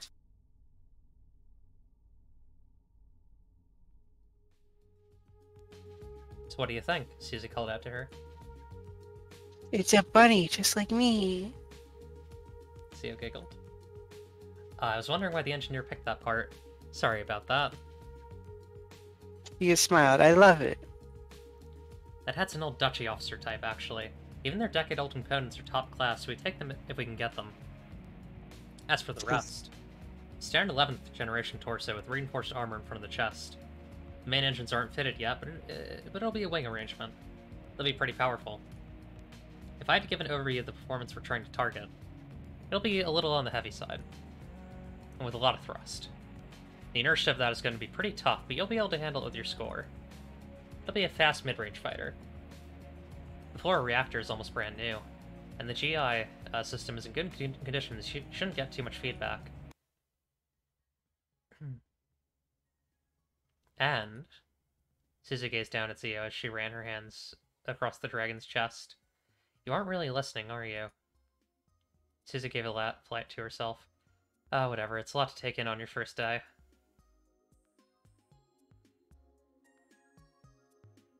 Alright, Susie smiled. That's all we have time for today. All you need to do is go to the lockers and make sure your suit fits alright.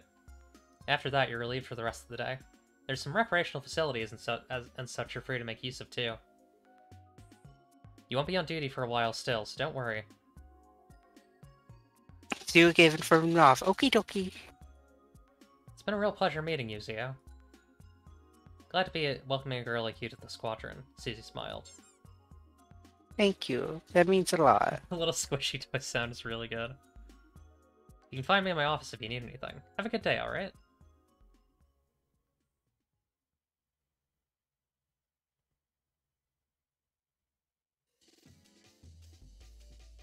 Coquette Dragoon.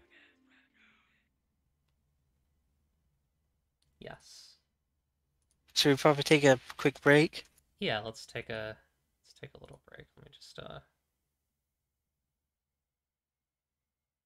actually I can probably. Yeah, okay. Let's take a break. We'll be right back in a little bit. And yeah. Alright. Bye.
And we're back.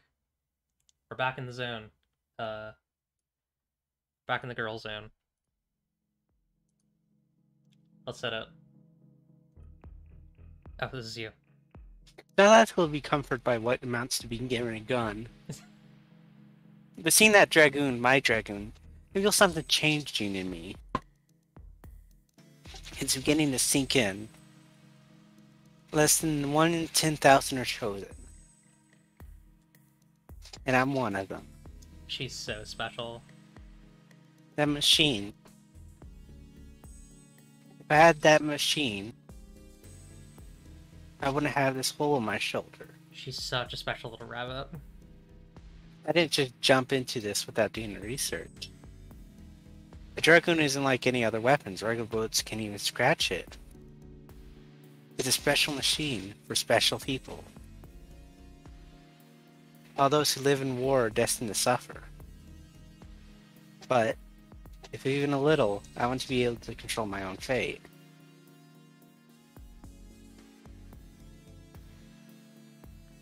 Buffy glided down beside Co. You seem happy. I guess I am. Susie is so nice. I didn't expect to meet anyone like her here. Seeing to find faces like coming up for air. I guess she had helped clear some of my doubts. Buffy gave an unsure smile. Yeah. Yeah. Yeah. Timidly shuffling into the locker room. Zia froze the moment she entered. Under the searing fluorescent lighting was the squirrel-tailed Major from earlier. There was no way she hadn't noticed Zia's entrance, but didn't look up at her. Frozen in place, Zia quickly scanned the numbers printed on the lockers for the number printed on her ID card.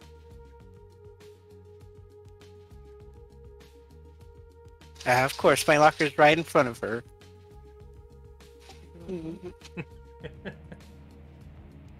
Zia slid past the Major with her head turned, arriving at the tall plastic paneled box. How do I open this? There's no lever or button or anything to unlock it. Zia flinched as the officer's voice came from behind her. Insert your card on the... Actually, do you want to voice this character, or should I? You can voice her. Okay. Insert your card on the right, then pull on both sides. Oh! Zia did as she said and pulled out the handle, sliding out the entire mechanism. Thank you, I see. It's like a big drawer.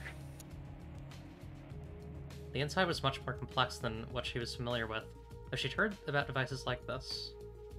A fully self-contained system combining a storage, cleaning, and maintenance unit all in one. Her knowledge on suit care was rendered obsolete in an instant. Zia reached inside, feeling at the hung-up pilot suit. Running material between her fingers, it was hard to believe a spacesuit could really feel like this. Were the suits she was used to really that old? Just a few meters of this material probably had a higher value than her net worth. Peeking around the corner, the Major was still sitting there, fiddling with her boots. You might not have heard me, but I'm Zio. Seema Valentine, she murmured. I already knew your name.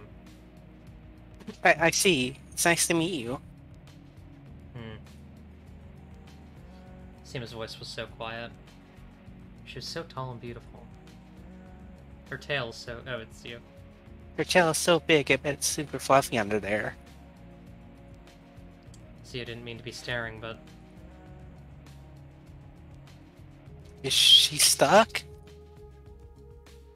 Do you need any help? Zia squeaked. Seema stopped moving. ... Yes. Zia awkwardly laughed. I'm good with spacesuits, so... Zia stepped closer to her. Tail seals can be tricky, can't they? Not that I really know, since I don't need one like this. Zia crouched behind her, gingerly placing her hands on the tail seal. It was normal for people to help each other with suits. There were plenty that were difficult to put on without assistance. But still, in this situation, with the twist of Zia's troubling hand, the seal came off. Very easily. Is it hard for her because it's behind your back? There, hold on. Hang on, 1 second. Okay. Without a word, Seema pulled off the tail covering, before reaching for the seal below her neck. Hey. Suppose I should thank you. No, it's nothing. All I did was unclip it. Looking at Zia for the first time, Seema's face twitched, her head tilted curiously. Come here for a moment. Huh? Zia did as she said, inching closer to her. Seema leant over her, lowering her eyebrows and examining her face. Zia held her breath as Seema's burning magenta eyes scanned across her, a dark scowl forming on her face. Her detached presence had dissolved entirely. She glared down at Zia as if to size her up. Are you? Seema began to murmur. Am I what? Zia stood frozen in front of her. No response came. When Zia opened her eyes, Seema was turning away. Forget it. Forget it. It's nothing. Huh? Like a storm that passed as quickly as it arrived, Seema returned to her languid disinterested self. Zia held back a nervous laugh. From start to finish, what was any of that bizarre exchange? Awesome. I love women. Looking at herself in the mirror with her suit on. She never worn her suit so light and streamlined. Though its featureless shape felt a bit naked. The sound of Seema showering softly echoed through the room. Her outfit was really cool. I have to find something to wear over mine too.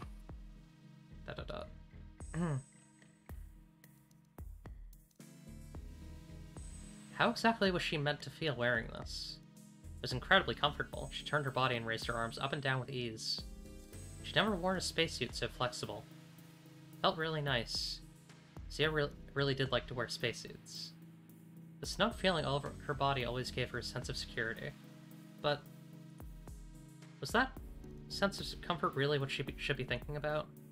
Zia ran her fingers across her shoulder.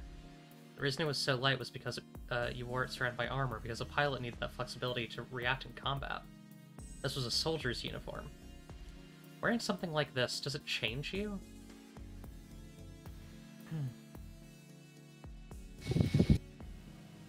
Wearing this, it's another point of no return, isn't it? Bloody images flickered through her mind. Was she going to die wearing this? Zia pressed her hands on her cheeks. Just keep calm. Zia heard Seema step out of the shower. She stood motionless as she listened to her get dressed. You have a heart of gold. Don't let them take it from you. Hey, Zavari, thank you for the follow. Welcome. Welcome. The exchange with her. What was that look about? I love Zia's ribbons. You. You know, people are paranoid about spies and all that. But this felt different.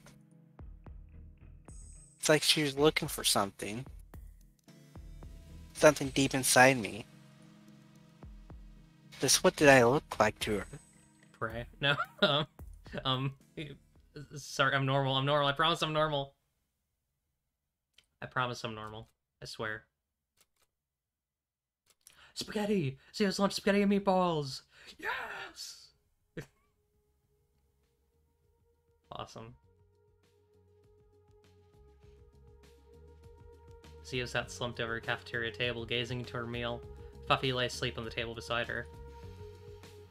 With the excitement of everything wearing off and nothing left to do, her body felt incredibly heavy. She'd never spent so long in gravity before. It wasn't her first time, but it felt strange that she could walk. Kids in the past had to learn that, didn't they? Heard once that the original members of humanity couldn't grow properly without gravity. Their bodies would be warped, most likely, to the point of extremely early death if they could even survive birth. Even for an adult, without gravity, their hearts would be slowly destroyed, their bones and muscles eaten away. Though her body was perfectly accustomed to life with or without the force of gravity, it was hard to shake that feeling that her life up until now was spent in an unnatural condition. Everything felt natural here. Everything felt so still, even with people bustling around her. Most of the tables were occupied by other pilots, chatting away happily and laughing with each other. It was a little hard to believe they were really fighting a war. Zio prodded her food with her fork. Despite how eager she was before she came, she couldn't really find the will to start eating. And she didn't fully know how, either. Eating utensils were a sight unseen in Zero-G. The food Zio was used to was designed to minimize time spent between packaging and your mouth. I gotta say, this whole thing has, like, a very, like... I mean, I guess... I know the comparison is, I suppose, a little rote, but, like, this has very, like, neon... like, very Ava vibes of just, like... Everyone here is going to die. But they're, like, pretending to live normal lives. How exactly was a fork held? Was like a pen grip? It didn't come as naturally as knowing how to walk did. She knew pasta was eaten with a spoon, too, but she didn't really see how. Are you meant to drink the sauce with it? She'd seen plenty of people eat with cutlery on television. She never really paid attention to the exact movements. It's not like she ever believed she'd get the chance in reality, either. Zio jumped as a tray landed on the table beside her. Wait, who is this? Is this Emil? No, it's someone else. Okay. Do you want me to play this character? Sure. Okay. Hey, A wide-eyed girl stood above Zio, baring her fangs between a pair of painted lips. Her grinning face was half-covered by her dyed hair. The buttons on her shirt were undone in a way Zio knew had to be against even a pilot's lax dress code. All the people here that failed to meet the image of a soldier, this was the lowest score by far. Hi, Zio weakly responded. The pointy-eared girl flopped into the chair opposite Zio. You smoke? I do, yeah. I don't have any on me, though. Rip. Anyway, you're the new girl, right? In Susie's squadron? Yeah. We're comrades, then. I was told to look for a pink-haired bunny. Oh, you can just call me Zio. That's a cute name. She grinned, holding a fry to her mouth. I'm Ayane. Ayane's lunch bowl of fries, the tomato sauce, and seemingly nothing else. Awesome. Right. So, how'd testing go for you? Okay, I think. Had a pretty bad headaches for a while, though. It's insane that Zio smokes cigarettes. That's so funny. That's such a funny... Oh, boy. Don't do cigs, kids. If that's all, then lucky you, Ayane sneered. I felt like I was gonna die. Still fidget with the book. I'm still not used to the whole neural connection idea. Hard to believe I'll just be able to fly. You'll be fine. Probably. Aren't you gonna eat? Yeah, Theo instantly balled a fist around her fork, leaning over her plate. I watched her from across the table with a smile. Am I doing it wrong? Ayane held back a laugh. You look kind of like a little kid. Hey. Sorry, but it's really cute. Hey, your dad's good. Thank you for the sub. Yo, what up? What up? It's Bon and I are playing Coquette Dragoon. It's good. Zio pouted, jabbing her fork into a meatball. She could manage this much at least. She began to taste it. Her eyes lit up in amazement. This flavor, this texture. It tastes so good. I think it's the nicest thing I've ever eaten. Really? Ayane seemed genuinely surprised. Cafeteria spaghetti? Is food that bad in the fringes? I guess. It's pretty obvious where I'm from, huh? Oh, don't worry about it. Most pilots are the same as you. I see. Look down at your dish, I see. Enjoy your plane, Duck. Good luck with the flight. Anna scooted around the table to sit beside Zio. Here, Ayane held her hands above Zio's. I'll show you how, if you want. It's sure. Like playing with the doll, Ayane pulled Zio's fingers around the fork, resting her thumb on top and index finger underneath. Seems easy to people like me, but I guess it'd be like trying to hold a pen properly if you never touched one in your life, right? Yeah. I like the squeaks. I see. I'm not really good with pins either, honestly. When you eat long pasta, turn the fork like this so it wraps around, Ayane demonstrated, rotating Zio's hand. If it trails off, you'll flick sauce onto your top. You'll get it all over your face. Well, not that I really care myself. I'm always being told I ate like a pig. You did your best to follow her lead, though her hand wasn't used to it. It did make sense, at least. It's harder than it looks, Zio laughed. Don't feel embarrassed when I'm the one eating this garbage. Ayane plucked one of her fries from the bowl in front of her. I probably got salt on your hands. Sorry. No, don't worry. Ayane slid the bowl towards Zio. Feel free to have some if you like. Zio smiled. Sure. Finger food is near my comfort zone. Zio chewed happily on the salty potato. These are really good. Right? You can't get anything deep fried for real on these smaller ships. Ayane pointed towards Fuffy, still dozing in front of Zio. Also, the critter, is it asleep? I think so. Fuffy opened an eye. Don't talk with your mouth full. Ayane grinned. So it lives. I'm Fuffy, I'm only half asleep. I'm absorbing the passive electricity in the air. Ayane grabbed Fuffy by the arm, holding up and examining her.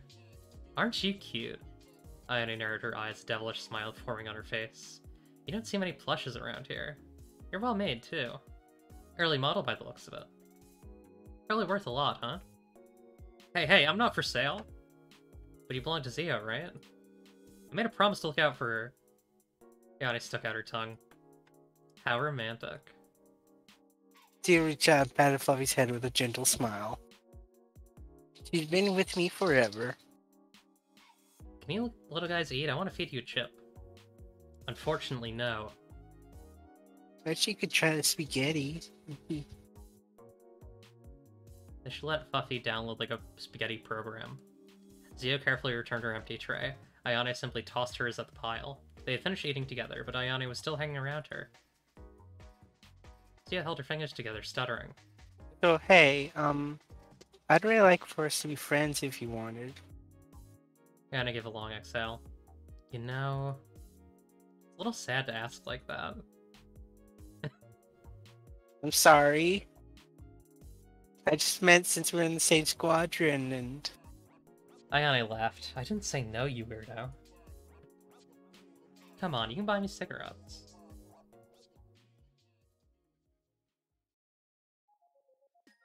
Zio anxiously followed behind Ayane as she led her through the halls with a self-assured stride. The thick scent of perfume trailed her. Another thing Zio wondered if pilots were really allowed to wear. I can give you the whole tour if you want. Not that there's anything interesting to see. Yeah. You're a little shy, aren't you? I guess so. Don't be. Being pals sounds fine to me. Ayane flicked her hair. You gotta trust who you fly with, right? Yeah. The tail wag is really good. So, you know, you already have an extra special bond and all that. Ayane gave Zio a grin. You got a good score, right? I think so. Then I'll be relying on you to cover me. Of course. Zio shrunk a little. As you know. Not that I can even imagine fighting right now. And his voice lowered. It's pretty wild, isn't it? Still not really used to it. Whatever. Ayane sung. I don't really like thinking about it. No, yeah, I get that. How are you finding this place? Well, you can imagine, right? You scratch your cheek. Everything's pretty new to me here. It's all so clean and flashy. But at the same time, I'm kind of seeing it all on TV already. You just stretch out her hands. I think I'm kind of still trying to get used to just being in gravity before anything else. Zia looked up at Ayane as she talked, expecting to see a bored expression. Her ears were perked up in attention. She nodded along to Zia's words. There's a lot of small things I never really thought about. This will sound kind of silly, but I really never noticed the height differences of people much before. When you talk to someone, you usually just meet at eye level. I really noticed that was a habit everyone had until now. But now that I'm here, I'm looking up at everyone. Annie leant over her with a laugh. You are pretty shrimpy. Isaiah pumped out her cheeks. I think it was a charm point. It is. You're nice and bite-sized to a carnivore like me.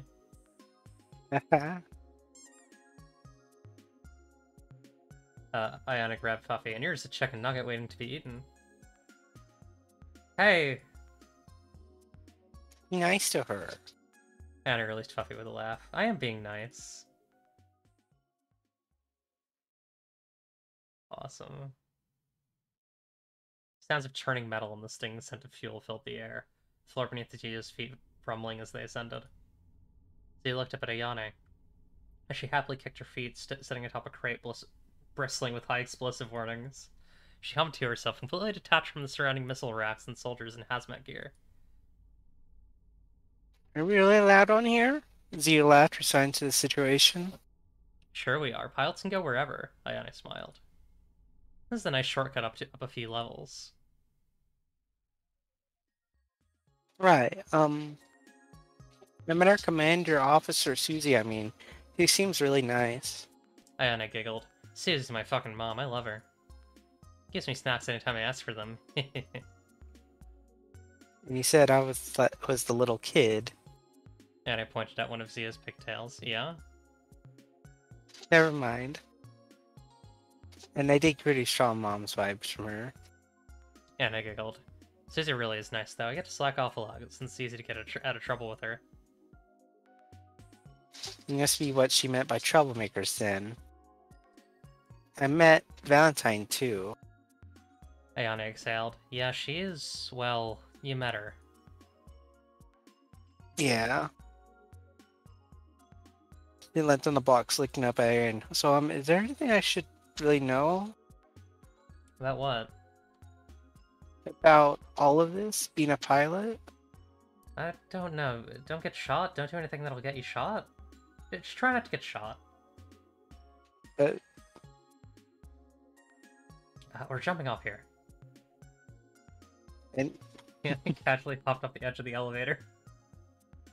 Zia darted to the railing, looking down at Aaron. Wait a second. Anna grinned up at her. I said jumping off, so jump!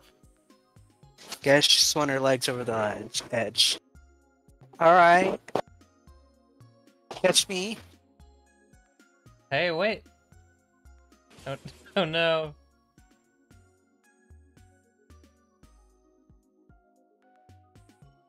Zia and Ayane both lay sprawled out on the floor together, rubbing their heads. Zia fretfully looked up at Ayane as they both sat up, but where she expected to be met with a scowl. And I burst out laughing. You really are something. I'm so sorry. And I sighed, wiping a tear from her eye. It's all good. All good. Just warn me next time. I thought I did. Puffy fluttered down and landed beside Zia. Are you two alright? And I patted Puffy's head. Better if we get cute little wings like yours. Really though, you okay? And I looked at Zia. Rubbed her knees. I'm fine. Good, good. And I flicked open a compact examining her makeup. She gave an awkward laugh. You look fine, I think. Diana stood up, holding out a hand for Zio and pulling her to her feet. You owe me more than a few cigarettes now, I think. Diana laughed. Yeah, sure. You really have to be more careful, Puffy whined. Yeah. Keep closed. Door for emergency use only. Keep closed. Emergency use only. Hey, are we really meant to be back here? Just ignore it. Checking in and out is a pain. What? Wait, don't doors like this usually have alarms? Annie made a snipping motion with her fingers. It used to.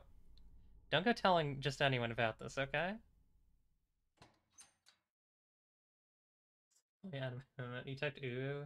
It's already bad enough, but autocorrecting to yes. Oh god. Yes. Awesome. 4 lawyers, there's 4 of us. Wait, We next time we see that poster, we need to take a closer look, because I'm pretty sure at least one of those was supposed to be Saul Goodman, maybe? I don't know.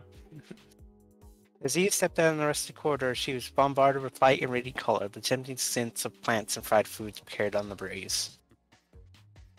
With her mind occupied with all the attention of today and yesterday, Zia had been able to check in the surroundings aboard the Zephyr and these at all. Ceiling stretched above her as far as she could see until all just became a void of light. Trees and buildings lined the pathway sprawled out before her. Above the row of billboards painted clouds dotted the hall walls. Only a few unconcealable pipes broke up the crafted sky. The whole area was bigger than some of the ships she'd lived on. Easy corridors and elevators in the base was just like home on a flat plane, but this... There's just so much empty space just for that feeling. Looking up at Ayane, her eyes held no curiosity. What Zio found almost overwhelming wasn't anything interesting to her. Ayane led Zio into a small convenience store, immediately filling her arms with packets of chips and chocolates. Zia looked over the magazine covers. It was the same as what she was used to, really. Celebrity gossip, television, barely concealed propaganda. Nothing of any real substance. Your usual? The elderly cashier asked Ayane, holding up a pack of cigarettes for her. Mm-hmm. Zia, are you getting anything? Ayane grinned at the cashier. She's my new squad mate. Zio painted to a pink-colored box of cigarettes behind the counter. Just these pinks. She's getting the girl cigarettes. Remember, you're paying. Cashier laughed. She's not hazing you, darling, is she? No, I sorta... Annie sighed and leant over Zio's back, placing a fistful of bills on the counter. I don't haze anyone since I'm a good girl. I don't mind paying, really. Annie hung her shoulders. It was sorta just a joke. Consider it a welcome aboard gift. Annie winked at the cashier. And hey, don't I qualify for a loyalty discount by now? You can take a free government newspaper. No thanks, I already have plenty of toilet paper.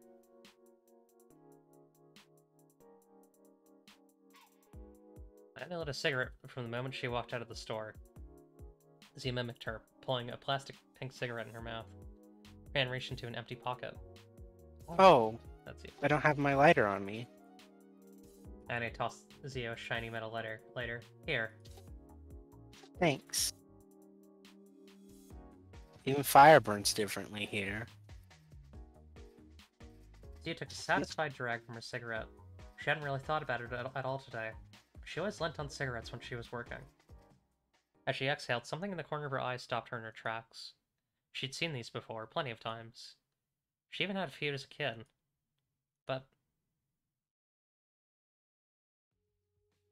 Zia stood before a hobby shop, staring with her mouth open at the poster beside the entrance.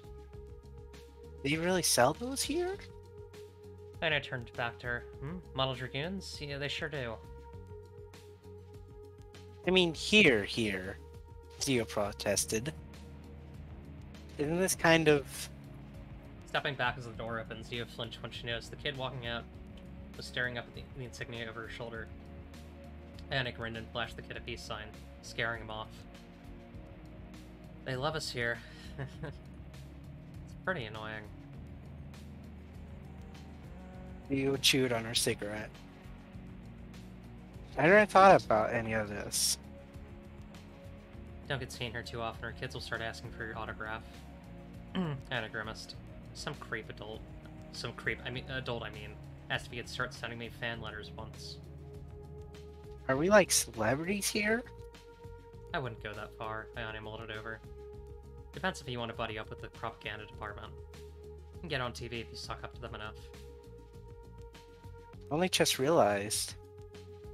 I've never seen a pilot in person before today. They don't get stationed on small ships.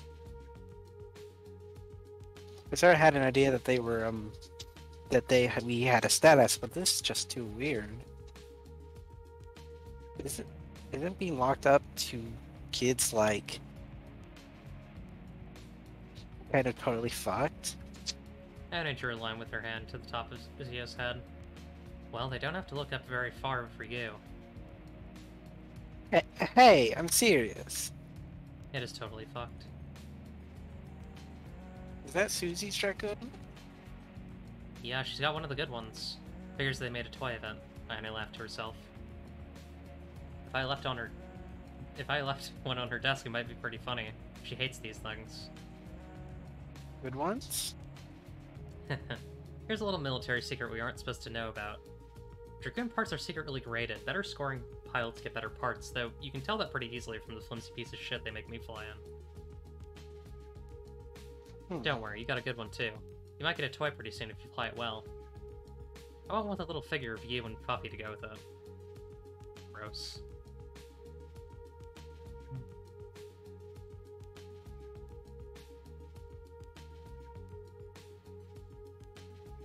Oh, let's click. Oh. Sitting under a tree together, Ayane watched Zio as she ran her hands through the grass. Does it feel nice? I guess. I mean, it's not like I've ever seen a plant before, Zio pondered. I can't tell if this grass is real or fake, though. Ayane laid out all her bags of snacks. Here, help yourself. Your little welcome party. Thank you. I don't know what to try first. Ayane giggled. I love potato chip, corn chip, all varieties of chip. Zio watched the greedily pick from each bag. Parts of it reminded her that girls that would bully her. She's haughty, confident, and mild-mannered, and had always gone away with all of it. So... Oh wait, that's yeah. So, how long have you been a pilot for? Ayane looked up, counting with her fingers. Like 7 months, I think? Things are pretty relaxed here, aren't they? Sure are. Ayane smiled. Outside of drills in class until we get marching orders, pilots can do whatever they want. We still get a big fat paycheck. Ayane leant back, tossing a chip into her mouth. So we're being paid. Oh, so we're being paid to sit in our big fat asses and eat potato chips. Isn't this war delightful? I don't think we're going to be deployed before we I had didn't a... say on anything. Oh. I don't think we're going to be deployed before you've had a test flight. They're still putting together your Dragoon, so your arrival means I get to relax a little longer. And I went straight from her chips to her cigarette. I'd love to live like this without ever risking my life, but, well... She laughed apologetically. You probably don't want to hear stuff like that on your first day. I think that's Zio. It's okay. Zio took it had a strange sweet taste to it. Labels on everything I had bought were all incomparably novelty flavors. When she looked at what she had just eaten, it was meant to be flavored like a donut. Oh, I engage in some Ayane behaviors. It is a little tricky to determine who's talking in some cases. Wish you could try these, Zio smiled at Floofy. Floofy gave a disinterested smile. Yeah. Things Ayane said, it probably only made Fluffy feel worse. She wasn't as capable as Zio, or adaptable as Zio. She'd probably seen a lot today to dishearten her. Zio tried a different flavor of chip. It tasted fairly normal at first, but a peculiar aftertaste. This was apparently meant to be like beer. Last 2 days felt completely frenzied, but it wasn't only different to her life in the past, especially when she started a new job. It was getting to sit down and like this and relax afterwards that was new. Like Ayane said, she was being paid to do it too. Without having to do a thing, she would make in a week what that old lady selling cigarettes would make in months. It was impossible to internalize that all of this, was her life now. Almost being torn apart without anyone even noticing. Being able to laze around like this without any consequences. All of it was so contradictory. The wound in her shoulder itched. How did it weigh up? She'd been injured before and never gotten anything from it. Was being here worth that bit of pain? She thought she had to work hard and figure something out to get there, and all hard work got her was pain, humiliation, and debt. She'd take a job for a few $100s, and all of it would just go right back into suit repairs or paying off bills. Her savings never increased, nor did her qualifications or experience. No matter how hard she worked, or no matter how long before, it could never have brought her here. Hard work was completely worthless. The values he possessed in the end had nothing to do with their character or determination. The GI mechanism within the Lilac Dragons was a brute force mechanism that turned an ordinary human into a complex information processing and control unit. A bleeding-edge technology that allowed the disorganized Lilac forces to fight on equal terms with the enigmatic duchy. But it was a system that only a tiny handful of humans were qualified for. Of the people that could even survive its operation, even fewer were able to make meaningful use of it, or avoid permanent neurological damage. Against all odds, without ever having had any particular talents, Zia possessed that 1 in 10,000 quality. That enormous machine she looked up at earlier. Without so much as even needing a manual, she could make it dance like a ballerina. No matter how many times she was told that, she still couldn't believe it was true. Brutal. Zia gazed up the tree branches above her. Puffy had flown off on her own, examining the leaves.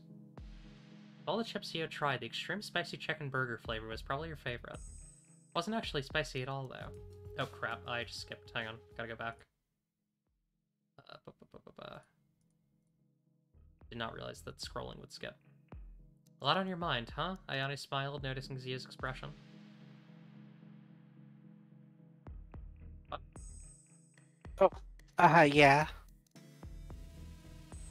You wanted to hang out, so let's chat, yeah? Ayane giggled. Sorry, I'm just kind of, trying to take everything in, I guess. Thinking too much is poison. Especially here, Ayane pointed her cigarette at Zia in accusation. He laughed, yeah. I don't know what to talk about, though. Ayane crossed her legs, reaching for another bag of chips. Well, just say what's on your mind, then. Everything here it all just feels a little good to be true, but at the same time, I'm scared too. Thea rubbed her face. Sorry, I don't mean to drag things down.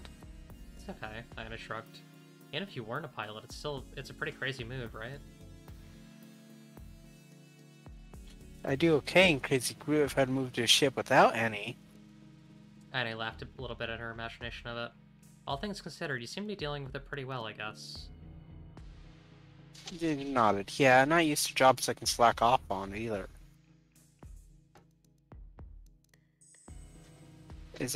She leaned forward, clutching her knees. Is there really nothing we should be doing right now? And I took a long drag. There's all sorts of things you can volunteer for if you want, but I wouldn't bother with any of it. I couldn't care less about the war effort, doing my part, or any of that shit. We've already lost, right? Just want to enjoy myself while I can.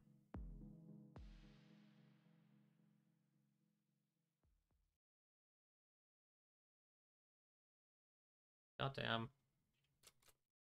Black Fleet Special Division Dragoon Command, Pilot Barracks from 223.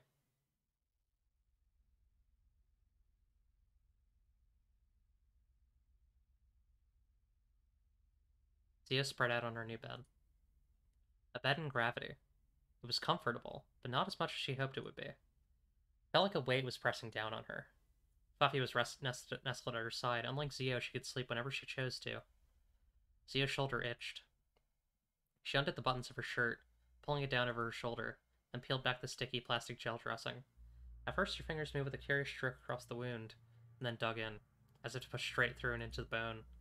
Even though she watched the doctor pull it out, it felt like that piece of metal was still inside of her, cutting her as she moved, poisoning her blood. But her wound was already healed. It didn't hurt at all, even as she clotted it. It felt like something stuck to her, something that she couldn't scratch or scrape away. Everything today felt warped and perverse. This was the heart of the violent patriotism that had been driven into her surroundings like a knife. Yet Ayane was the most seditious person she'd ever met.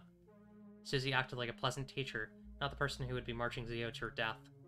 Seema was a total oddity, as if she was living in another world entirely. The faces of the pilots she saw today were all laughing, chatting over lunch, reading books, or playing around. No one here cared at all. Not about what was going to happen to them.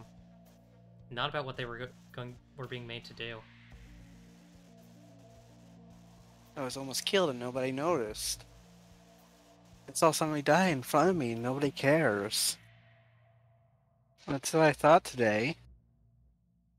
Well, those are just my selfish feelings. Everyone here is experiencing that same thing. And they don't care. They kill and they don't care. They die and they don't care. I saw someone die. Do I care? I shrug it off. It's not the first time I've seen it. I almost died. Do I care?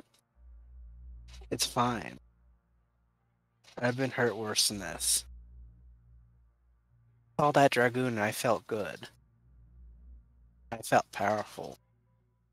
I felt I had some control. I feel like I'm being affected by something. That's it, you need to survive this place. These other planets are all normal and remarkable people just like me. That special quality lets you be a pilot doesn't come with anything else. It doesn't mean that you're cut out to be a soldier. It doesn't prepare you for anything. And they're all forced to keep doing it. No matter how I feel. I'll be forced to do it. Do I really care either way? Am I really going to survive this?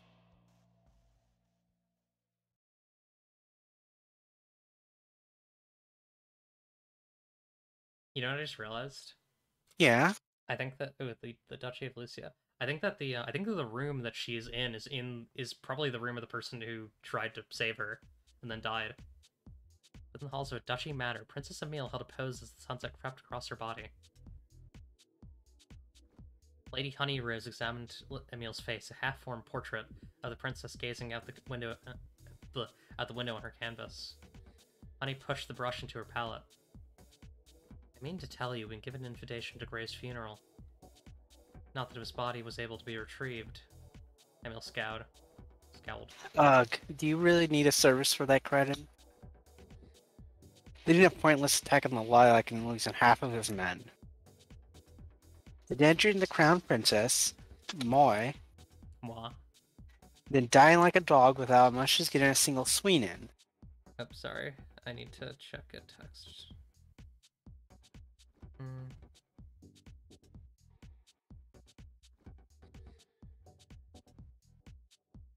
Okay, sorry. Emile sighed. His family is finished. And what all of this stupidity was for my sake? I'm meant to be happy, I'm meant to be impressed. Emile's voice lowered. How many times has something like this happened already? All from disgusting people like that. That man was old enough to be my father. Emile sneered, mimicking her would-be suitors. Princess, watch me fight. Princess, may I have this dance? Princess, won't you have dinner with me? Please accept this gift. I brought you a horse, a car, a whole mansion. Sorry, just texting about dinner. Okay.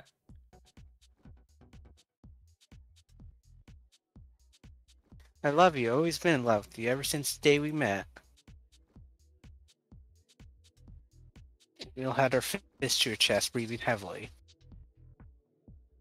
I'm sick of it. I'm sick of all these people, all these gifts, all these invitations. All of you, all of you. Just drop dead. Emile, I sympathize. I really do. But please stop changing poses. Awesome. End of chapter 1.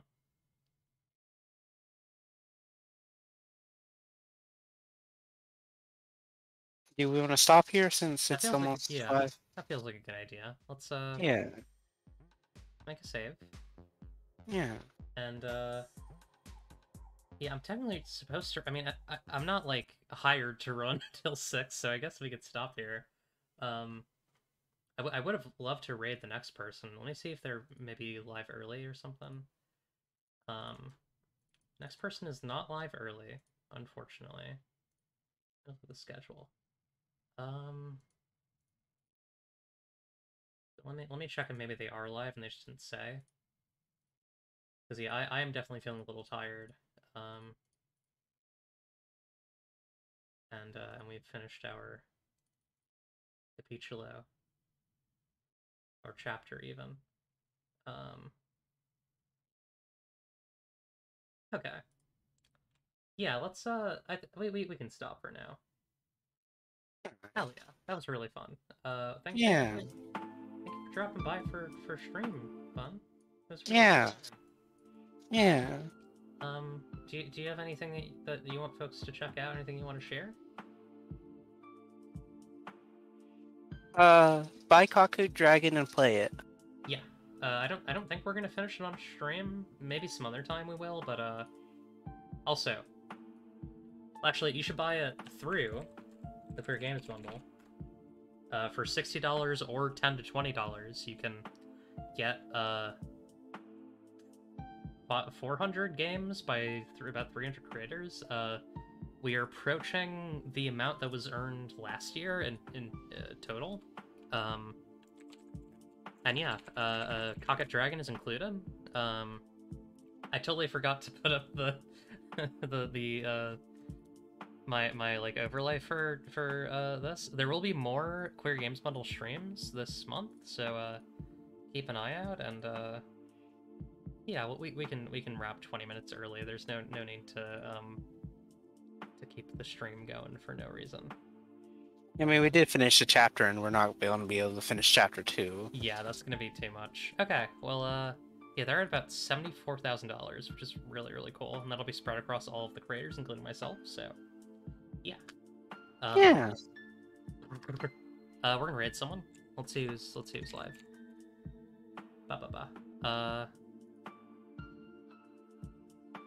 We've raid. Some interesting options here.